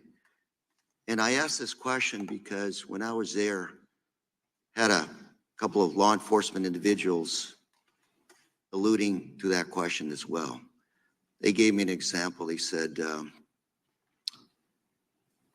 if a Secret Service says you need to set up a line of dump trucks behind the stage to serve, to protect the candidate, and the campaign says that's bad optics, who ends up winning the debate? So my question is, who's in charge? And as you investigate this crime scene, hope you ask the locally elected officials. I spoke to a county supervisor, local police and sheriff. They all had information they wanted us to know, to relay. We just didn't have the opportunity to sit down and talk to them. There was a lot of concern that they weren't given enough time to prepare for this rally. They thought there were things that could have been done better. And ultimately, what I keep thinking, what I keep coming back to is question, who's in charge at these rallies? I think it's an important one because we have an election right around the corner. Pennsylvania, Butler, these areas, battleground states around the country will continue to be areas where our candidates, both sides, will show up and the threats will continue to be there. So I hope, Director Wray, that you'll keep that statement in mind as you continue to investigate this crime scene. Well, I appreciate the question. I will tell you that we've conducted well over 400 interviews, but we have many more still to conduct. And as is not unusual in an investigation, I'm sure there will be situations where we have to go back to people we've already interviewed with follow-up questions. And our interviews cover a wide range of people. I do think it's important to make sure that the committee and the American people understand the scope of our investigation versus the scope of others. Our investigation is focused on the shooter and his attack. There is, of course, and I understand completely why, there are two separate reviews, one by the DHS Inspector General and the other by this outside independent panel that's been announced, that are focused on the security posture the adequacy of the security posture at the rally, Secret Service decision-making and actions and things like that. And so I certainly understand why there are all those questions. But those are in scope of those two other reviews. And of course, whatever, Congress chooses to do. Our investigation, though, because of our interviews of people who are on the scene, will relate to that in some ways. And we're going to share whatever we learn that's relevant with those other reviews. Director Wray, my last minute that I have, I'm going to flip quickly to your good job resources. Earlier this year in the Appropriations Committee, you testified that you were, for 2024, your budget was 500 million below what you needed to sustain your 2023 efforts. A few minutes ago, you talked about foreign terrorists. Last few weeks, I know information has emerged. That information came from FISA information that was able to be collected overseas on these possible terrorist threats. What we have here today is a domestic terrorist, what looks to be a lone wolf. Your statements, there's nothing really there that would have tipped anybody off to this individual. Is that what I'm hearing from you? Well, I don't know that I'd go quite that far because we're still investigating a lot related to the shooter. It does appear so far that we're seeing less in his... My 6 seconds, I would just say, I would ask that you let us know what resources you need to protect the American public and our candidates in our democratic system. I appreciate the question. I would just say this. We are in, as I've said consistently today and for quite some time now, we are in an elevated threat environment covering a wide range of threats. And the FBI is central to protecting the American people from those threats. And local law enforcement depend on us every day, rely on us for all sorts of services, databases, forensic support, training. I could go on and on and on. And a lot of those departments, unlike the FBI, have had a hard time recruiting. And so this is not a time to pull back on our funding because we're going to leave our brothers and sisters in state and local law enforcement twisting in the wind. And then by extension, the American people we're all collectively sworn to protect. Thank you. And Mr. Chair, I yield. Gentleman yields back. Gentleman from Texas recognized. Thank you, Chairman. Thank you, Director Wray, for being here. When did you last speak with President Biden? I don't have the exact date, but it's been certainly since the, since the shooting. So you have spoken to the president since the assassination on President Trump's life? Yes, sir. And what was the mental state of the president? We had a perfectly professional conversation. And are you, do you have any scheduled briefings of the president upcoming? Not at the moment specifically scheduled, no. In 2016 and 2015, top FBI officials infamously texted about, quote, their insurance policy to make sure Trump was never elected or inaugurated as president. Have any FBI agents texted, emailed, or expressed disappointment that Trump survived the assassination attempt or otherwise editorialized about the assassination attempt? I don't know about any agents. There have been at least 2 instances, I think, or 1 instance of an individual who posted something that I consider outrageous, totally inappropriate, and unacceptable. And that individual has been referred to our inspection division, which is the arm, our sort of internal affairs investigatory arm that, that does the disciplinary process. Okay. Will you report back to this committee any other incidents? I'll do my best to share information with the committee. You testified earlier that the FBI maintains high standards irrespective of so-called diversity efforts. Is it true that in December of 2016, former Director Comey lowered the passing standards for phase 1, allowing an influx of previously unqualified applicants to continue in the hiring process who normally would have been stopped back in December of 2016? Yeah, I can't speak to Director Comey's what were the changes. standards? I can tell you that at least since I've been director, changes that we have made to. Well, we're standing on a specific question. Were standards changed? Phase 1, this is a specific part of the process. Were they changed in 2016? Well, I don't recall if they were changed in 2016. Obviously, I started, as your question presupposes, after that. What I can tell you is since that time, we have made changes to various phases of the process, but none of them, this is important, none of them lowered the standards. In fact, if anything, they actually increased. Are you familiar with reporting that we have, and we've asked questions to you about this? I'm not sure the result of the questions that are more quote, easily accommodate a large pool of available applicants. FBI special agent hiring standards have been relaxed and requirements measurably lowered. This, according to a group of former agents who have testified about this and written a report and submitted it to Congress. In addition, specifically, minority people with 20-year careers, one in particular, a minority served for more than 20 years, wrote in this report and submitted it to Congress saying that these standards were in fact lowered. And that in fact, if you were hiring, you were moved off of hiring if you put quality above these kinds of EI requirements. Do you reject this report? Do you have comments on this report? I haven't read. You're aware of the report. I'm aware of the report. I know that I've read every detail of it, but I can tell you that the claim that we have lowered our standards to be less selective and less competitive is not accurate. So do you believe these former agents are lying to Congress when they submit a report to Congress stipulating and suggesting otherwise? Or are you saying that they are lying? I'm saying they're mistaken. Okay, but they're affirmatively on the record. They're telling us and submitting a report to Congress saying that those facts are directly in contradicting what you're testifying here today. So I just want to be clear so we know we're saying that they are submitting evidence to our record to the contrary that you say is untruthful. I encounter all the time when I travel around the country and have conversations with our agents, and one of the things I try to do is have meetings with some of the longer serving agents without executive management. That's okay. My only question is and my point here's the implication is it's untruthful. So I need to move on. I got 1 minute left. Are you familiar with the case of Paulette Harlow? She's a 75-year-old elderly woman from Massachusetts with a debilitating medical condition. She was prosecuted for violating the FACE Act and sentenced to 2 years in prison. She has to go to Texas in 2 weeks. She was praying at an abortion clinic in Washington, D.C. The FBI interrogated and investigated her. Do you think it is appropriate for a 75-year-old woman who is praying at a clinic in D.C. to be put in prison for 2 years for that activity? Just a simple question. Do you think that's appropriate? I'm not familiar with the specific case.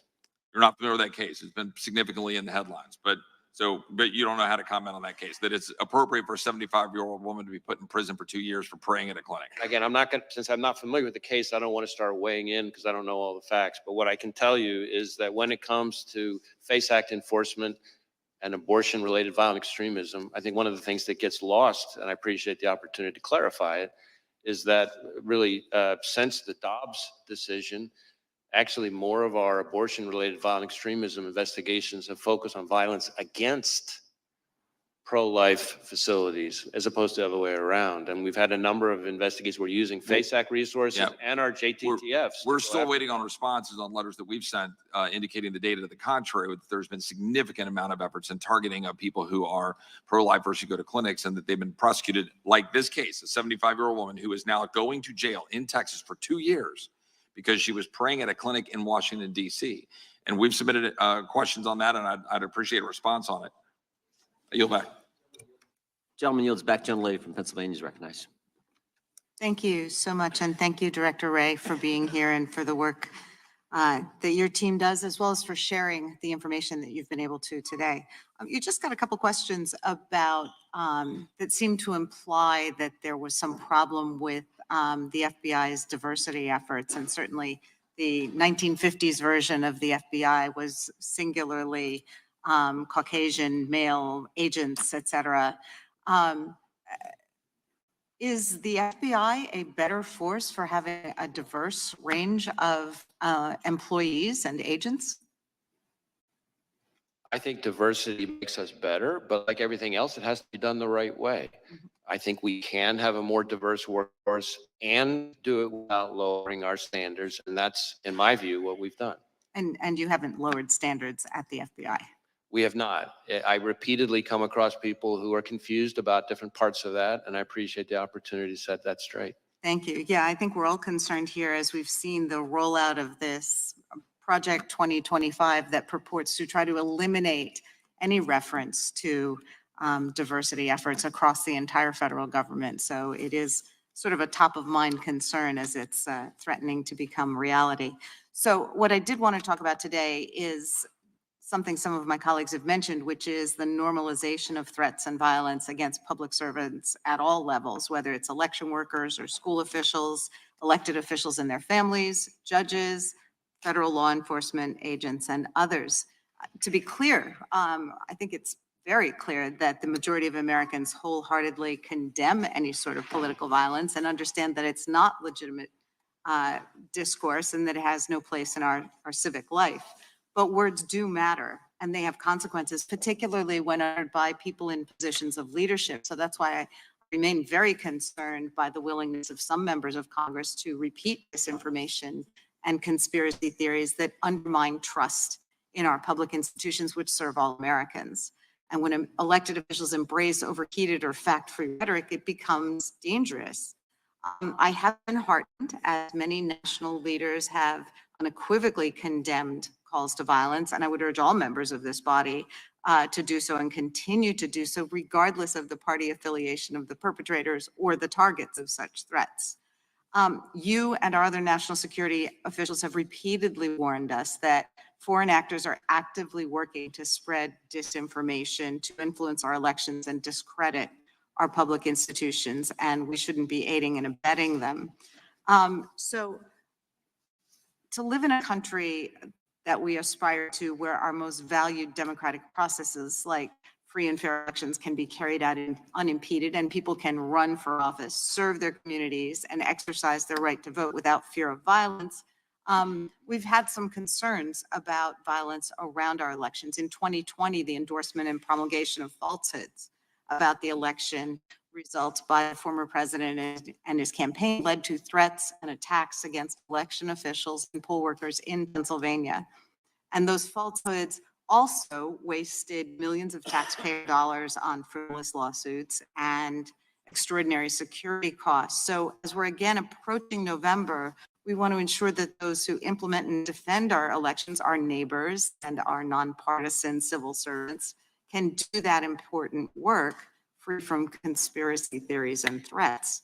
So we know our local law enforcement across Pennsylvania are preparing for some disruption and threats because while Pennsylvania may be a battleground state in the upcoming election, that battle should obviously be a war of words over policy and the vision we're charting for our country's future, not an actual civil war. So how is the FBI working with state and local law enforcement to prevent and respond to election-related violence, particularly against election workers? So in a variety of ways, we're partnering with state and local law enforcement. Obviously, the physical security in the first instance, in most of the respects you're talking about, is in the ordinary course, the responsibility of state and local law enforcement. But we play an important role in a number of ways. So we share, threat bulletins, information like that about things to be on the lookout for, things we're seeing. If we ever have specific threat information, then we work to get it to the right people.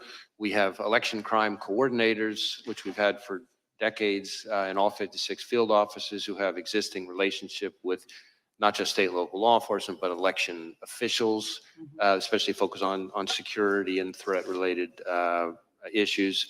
And then, of course, we're participating in the election threats task force that DOJ set up, which is focused on threats of violence or actual violence against election workers specifically. And we've had a number of arrests and even some convictions already on that.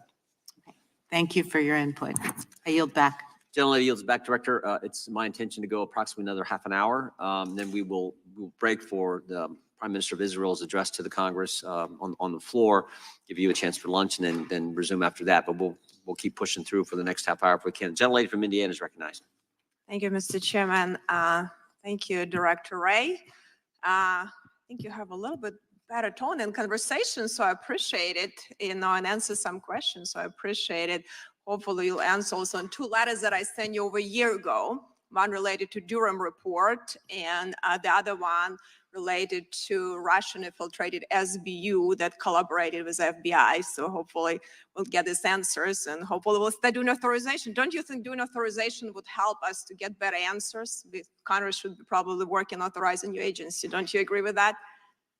We work very hard to try to get information to this committee and to other committees. But authorizing spending probably would be a good thing for us to do. Don't you agree? Oh, I'm sorry, authorizing what? Our spending, not just doing appropriating, but actually doing authorization of spending through this committee. Yes. Okay, thank you. We might start doing that. But we can talk about, and a lot of my colleagues on other side, you know, AR-15 gets a lot of bad rap, you know, like to bring it up, this issue. But really, there are a lot of hunting rifles that probably, maybe even more accurate than a lot of ARs. And don't you agree? We have like millions, right? Don't you agree? We have millions of rifles owned by law-abiding Americans. So do you think we should be taking them, millions of rifles from law-abiding Americans? What do you think about that? Would that be something feasible and really we should be doing that? Well, again, I'm not going to be addressing anybody's specific legislative proposal. From our perspective, from the FBI's perspective, the concern is any dangerous weapon in the wrong hands. But all weapons in the are hands dangerous. of the wrong But person. all weapons are dangerous, right? I'm sorry? All weapons are dangerous. Knives are dangerous, Sure. explosive are dangerous. There are a lot of Weapons are by their Yeah, very but are we going to be definition dangerous. confiscating, you know, hunting rifles and rifles for millions of Americans? Do you think it's even feasible to do something like that from law-abiding citizens? It's not something I'm advocating. Okay, well, thank you. I appreciate that. So we have to go back. That was a catastrophic failure of security. That what's happened, you know, recently was attempted assassination. Don't you agree with that? Well, I think former Director Cheadle has already publicly acknowledged that it was, I think her words were, a significant operational failure. Then we had, you know, similar situation, a different, you know, talking about bad optics. Speaker Pelosi at that time didn't want to have bad optics on January 6th, and we didn't have proper security here on January 6th. That was a catastrophic failure too. Are we looking at that? Any one conclusion was made from that? Have we made any adjustments? Because I know a lot of people, you know, got hurt now just being here. It was a lot of cases bringing up the Department of Justice, and there were a lot of them were really just law-abiding Americans that really just upset with the government, and they have a reason to do it. So I think we need to think about it before we prosecute, or instead of actually, you know, looking how we can deal with real criminals and how we can have a proper security when we have events with so many people there. So did you have confidential human sources? I think you never answered the question January 6th in the Capitol. Did you have some? I'm sorry, what's the question? Confidential human sources? Did you have them on January 6th in the Capitol? Well, again, I'm never going to be getting into when and where we Okay, have are or you have not used confidential human sources. Are But you willing to stand the record that you had, you know, you had no confidential human sources that went into Capitol on January 6th? as I've said consistently, I'm not going to get into where we have or have not used confidential human sources. I can tell you that if you are asking if the violence at the Capitol on January 6th was part of some operation orchestrated by FBI sources or agents, the answer is no. No, I And it's didn't a ask you that. disservice I asked, to our so people. did you investigate if you, any confidential human sources, did you do any investigation and looking at that? So you're not answering if you had any or not. So if you had potentially, did you do anything you needed to make sure to investigate that none of your sources did anything wrong? If they did wrong, they were prosecuted the same way, like you're trying to prosecute a lot of people that really, even in Supreme Court rule recently that some unconstitutional charges. Let me just add that there have now been, I think, 180 individuals who've gone to trial, in addition to the 850 who've pled guilty. Right, but I think the And- problem is you put and- these and let me- charges, may a I- lot of people would may put I guilty. finish? But let me say just quickly, because I only have 10 seconds really. So I hope you will take seriously what you're doing. You know, related to the border security is also a crisis. You know, have your vice president was a leading on that. Has she initiated meetings with you to lead, like weekly or monthly meeting where she actually get briefings from you as a leading border czar that had that function? Have you had that? Has she initiated any meetings on a regular basis with you? Again, Gentlelady's time has expired. The gentleman can respond. Right. On this issue of confidential human sources, number one, I will say there is a DOJ OIG review that's underway that I think addresses some of these kinds of topics. I believe, but I won't speak for the Inspector General. Second, as to this suggestion, which I've heard all too many times, that somehow January 6th was orchestrated by FBI agents or sources, I will note that in addition to my prior comments, that there have now been 850-ish individuals who've pled guilty, another 180 who've gone to trial. They've all had access to defense counsel, discovery, all the things the Constitution and the rules provide them. It's been in front of something like 15 different judges, I think dozens of juries, and not one has given credence to this notion. And in fact, I don't think any of them have even really seriously tried to raise it. So it's not just my word for it. Look what's happening in the cases. Thank you. The gentleman from Colorado is recognized for 5 minutes. Thank you, Mr. Chairman.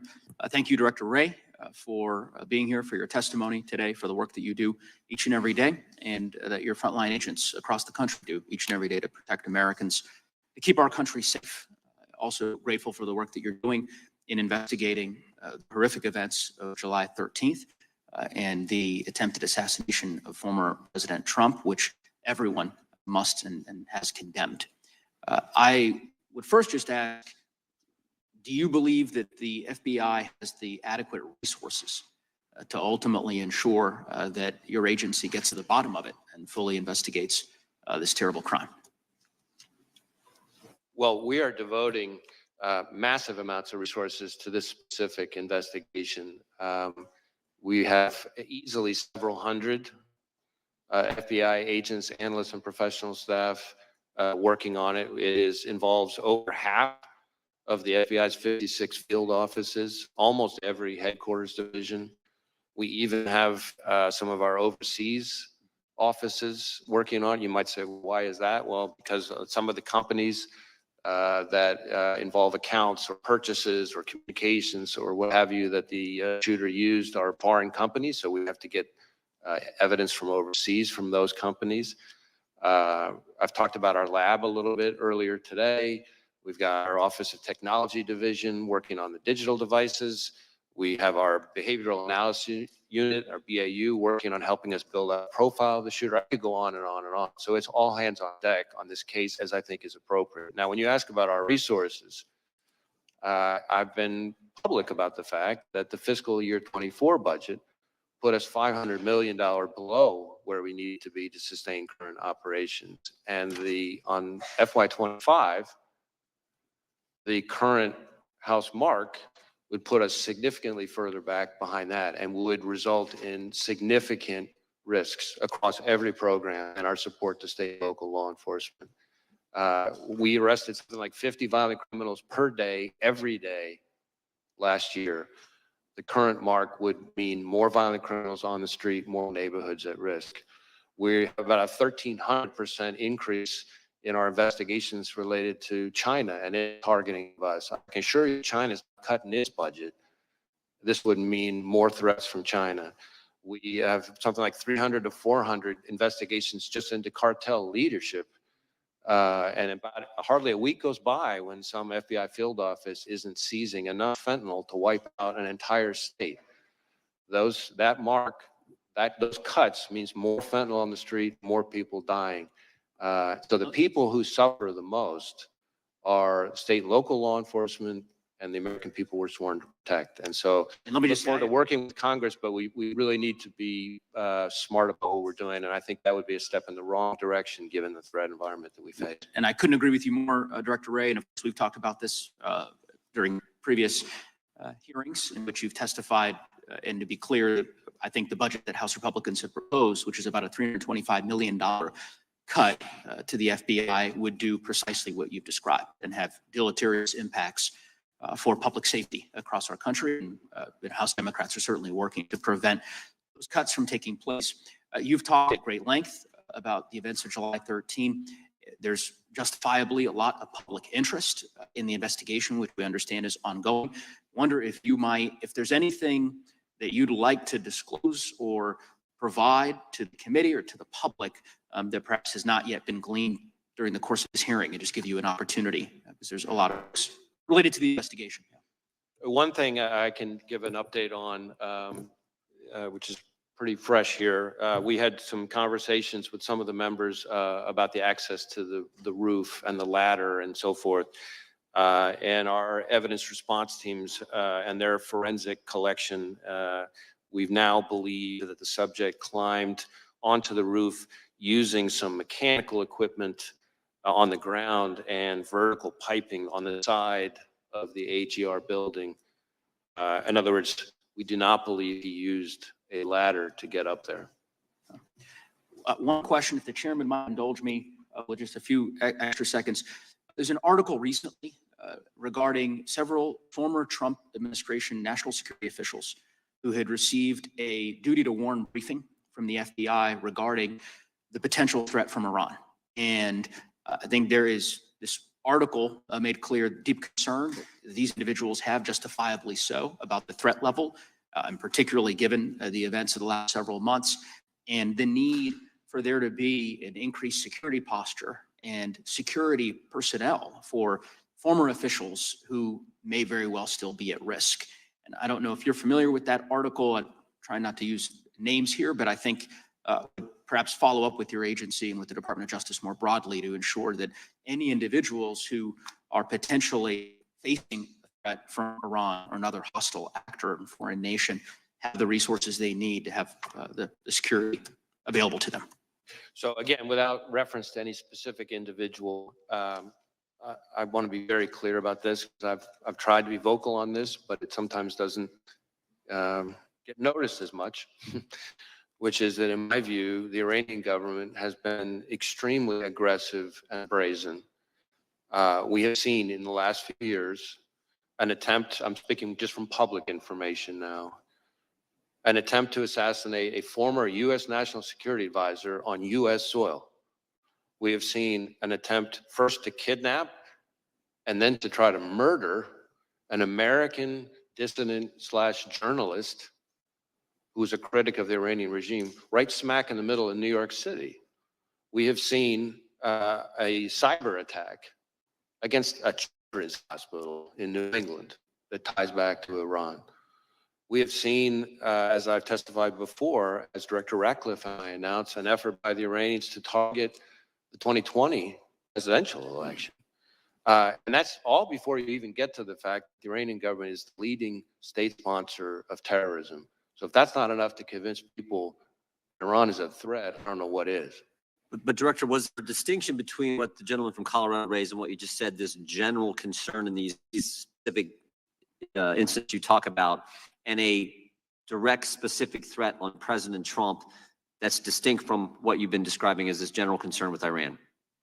Well, again, I can't get into specific pieces of class. And if so, when, if it was a distinct threat on President Trump, when did that take place? Yeah, all I can tell you, certainly in this kind of setting, is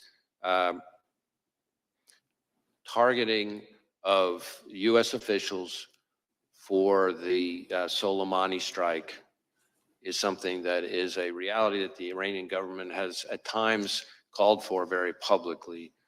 And whenever there is reporting, let me try to answer your question this way. Whenever there is reporting about any of those protectees, we share the information in a variety of ways, working with the intelligence community, working with whoever is the protective service with responsibility for that individual. And we do it in a timely way using the duty to warn process that was just referred to.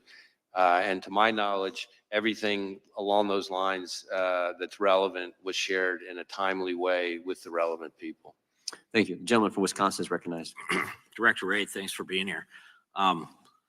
Where were you when you heard that President Trump was shot? And then what were like your immediate actions, response to that as director? I was about to have dinner with family, and I was horrified and angry. I'm just thinking, the reason I asked the question is because I'm still trying to figure out kind of lanes, what the FBI would respond to and what the Secret Service has the responsibility to respond to. Can you just kind of cover that again? Sure. So the FBI is not responsible for, has never really been part of our mandate or mission for the physical security of venues, of specific protectees or anything like that. That's, if it's somebody within Secret Service's scope, that's their mandate and mission. We are a law enforcement and intelligence agency. And so if you think about it this way, we're the Federal Bureau of Investigation. We're not the Federal Bureau of Security. You might say, well, what's the difference? Well, there is a difference. We investigate crimes, we investigate threats to national security, but we don't, questions about security posture, the adequacy of resources and assets that were deployed to protect a specific individual, whether there's enough security, and certainly the staffing of that security is not something the FBI, again, we're 116 years old, has historically done. So at this point, have you been able to go through the shooter's home and kind of document kind of what you found as far as evidence goes? So we have been able to search the shooter's home. So again, just sort of tying your first question to your second question now, our role is to conduct an investigation of the shooter and the attack. And so we're going to conduct a painstaking, intense investigation of that.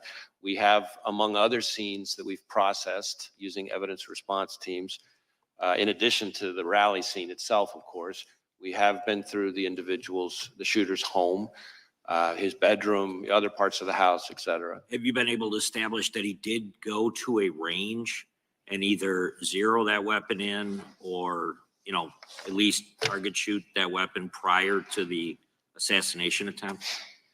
So we do assess that he went to a shooting range the day before, not the only time he went to a shooting range. He was a fairly, avid might be a little strong, but a fairly avid, shooting hobbyist. And so he went to, belonged to different sort of clubs and went to certain ranges and that kind of thing. We do believe, based on what we've seen so far, that he went to a shooting range the day before and that he shot an AR style rifle at that range the day before. I'm not sure for sure that it is, but we assess it probably is. Been able to interview parents? Yes, we have. And was there anything that was gained from that interview that would lead you to believe that they certainly were aware of what was going on? I guess I want to be careful about talking about specific people's interviews, but I would say that his parents were cooperative with us. And as I've said before, and hopefully this gets at your question, we have not identified any accomplices, co-conspirators, or anything along those lines.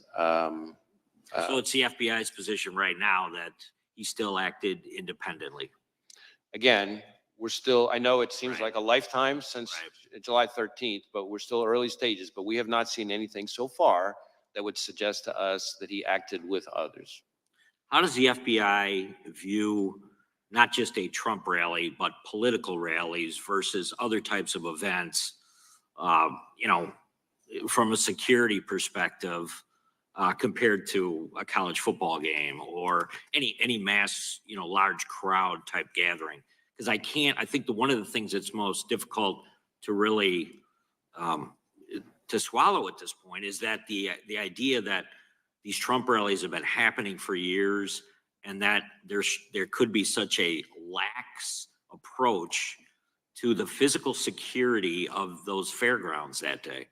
And I'm wondering, where does this fall? And then on top of that there were other presidential candidates out there that didn't have full Secret Service protection. RFK Jr. has been the most vocal about it. I was wondering if you can comment on the facilities as well as providing security for presidential candidates.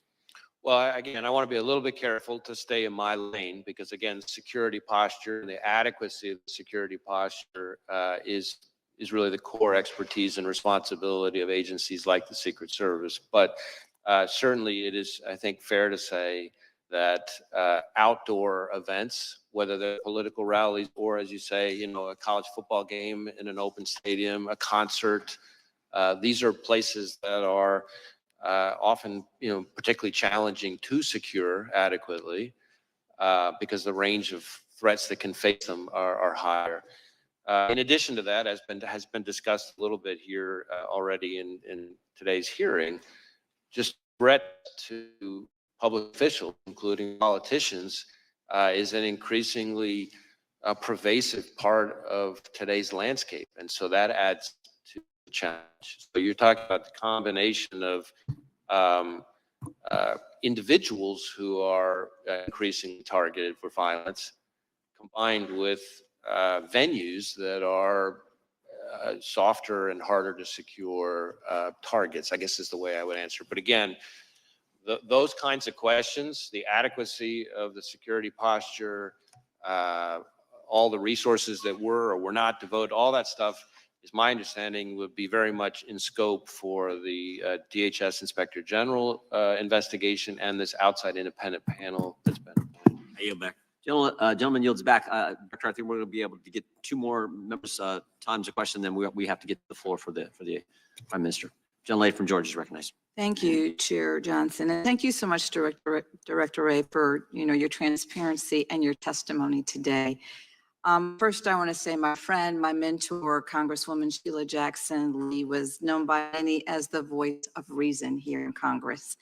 And she was my friend before I even came to Congress.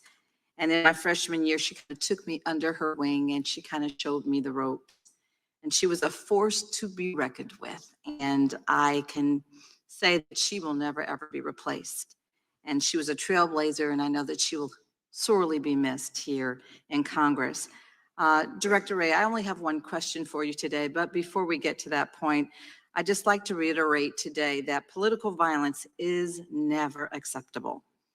Regardless of how different our political values and views are, attempted assassinations are a stain to the very democratic ideals of this nation.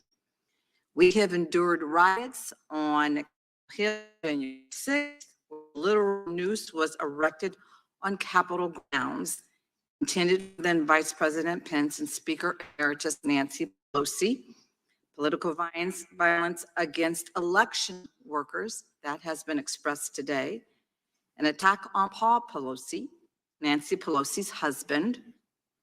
Threats against the FBI agents, as you have expressed, and prosecutors, and threats to the staff who serve the public every single day. Congressman Connolly's staff was targeted and attacked last year. And now we have the attempted assassination of a former president of the United States. All of this within just the last 3 years. This violence simply needs to end. The assassination attempt on Donald Trump was, by the grace of God, a failure. The weapon the 20-year-old man was able to obtain, an AR-15, generally has a shooting range up to 600 yards and shot Mr. Trump from almost 150 yards away. This weapon has the ability to kill multiple people in seconds. And sadly, Corey Comptour lost his life because of this man and because of this gun. Mr. Comptour's family will never be the same. Trust me, I understand that more than anyone else in this room. Is the near loss of a former president enough for this Congress to finally take action?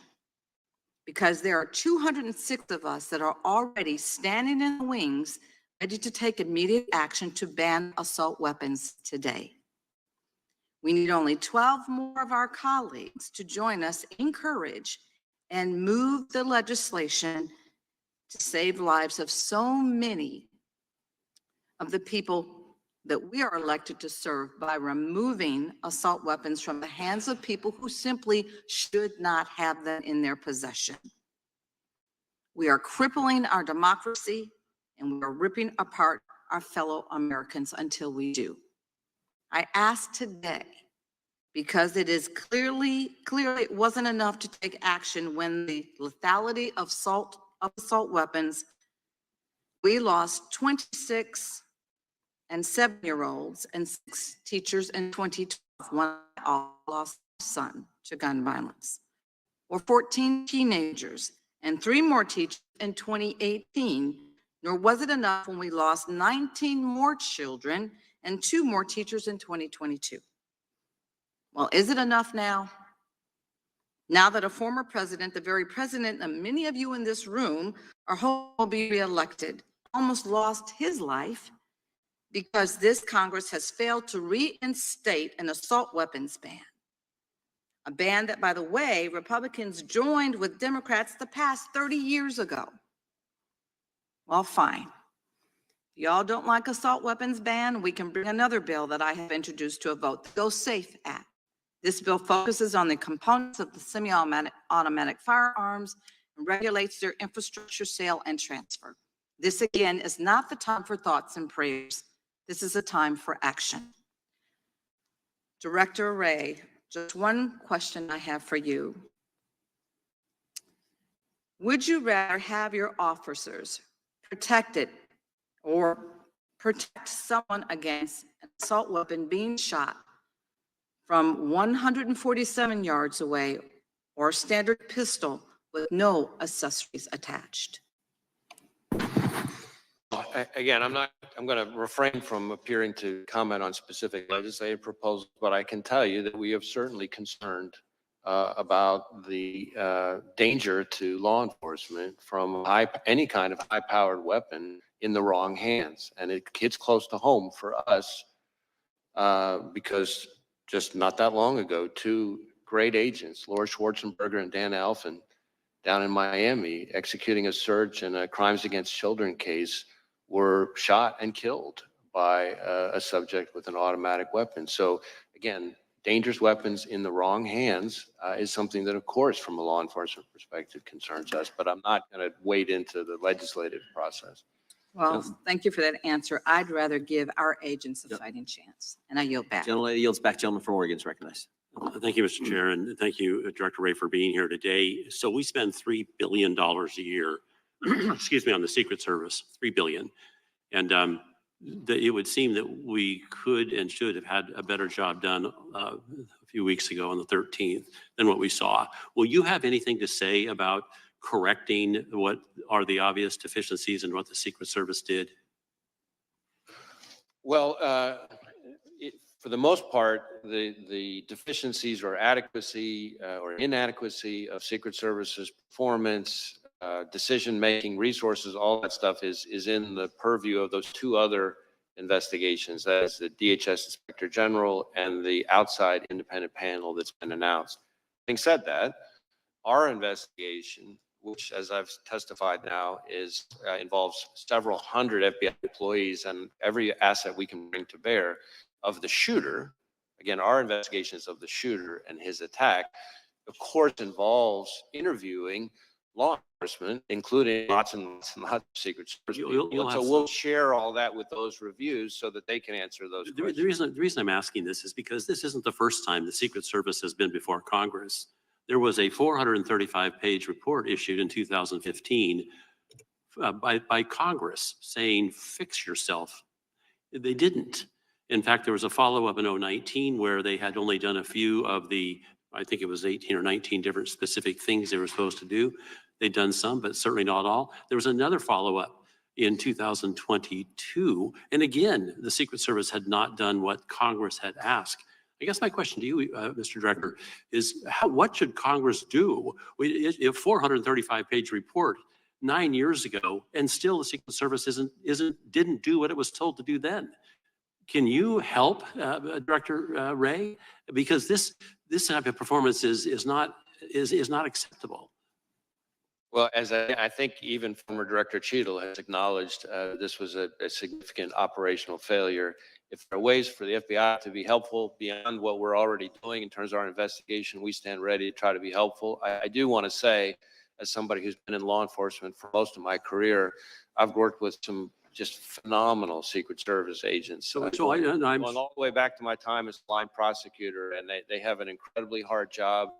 And I have a lot of affection and respect for the men and women of the Secret Service. I'm sure you do, and I'm sure you're right. But the trouble is when Congress says you need to do these 19 things and they don't, something needs to change. Now, the director has resigned, but you're going to be in a position, because your agency is doing such a careful review, to say a lot about what should have been done. I guess the real issue is much more of what the higher ups in that agency are or are not doing. Perhaps that's on us. And we will share with those reviews anything that we come across that could be helpful or relevant to them for those questions. Let me quickly go to some details on the actual events. It appeared to a lot of us as the Secret Service was taking former President Trump from the stage that he was clearly still in view. of everybody. And had there been another shooter, I didn't see him being protected. Are you going to raise that issue?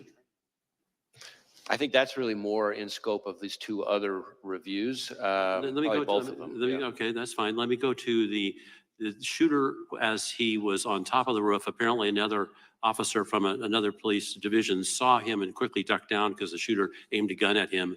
And then the shooter apparently, was he prone at the time he took the shot toward the president?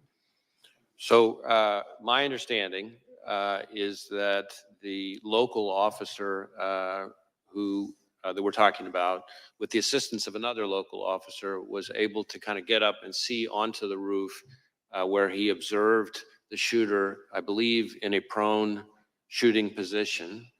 The shooter then turned and faced him, the local officer, with the weapon. From the prone position. That's my And understanding. then he went back to the prone position. And this is all seconds before the shooter took his. But that entire time, the shooter was in the scope sight of the counter sniper, correct? That one I'd have to double check on. I know we've interviewed the counter sniper, but I'm not sure I know the But answer. the counter sniper didn't take a shot until after the assassin attempted to shoot the former president. Shot before the counter sniper shot the shooter. What's with that protocol? Can you get that fixed? Well, I really want to be careful not to be, given the scope of our investigation, somehow second guessing the very difficult act and decision it takes for a counter sniper to kill another human being in that situation. It's all happening in seconds. So eight shots. Yeah. And that was after he'd been seen for 20 minutes. I yield back. Thank you. Director, that's an important question though, because you've talked to the counter sniper.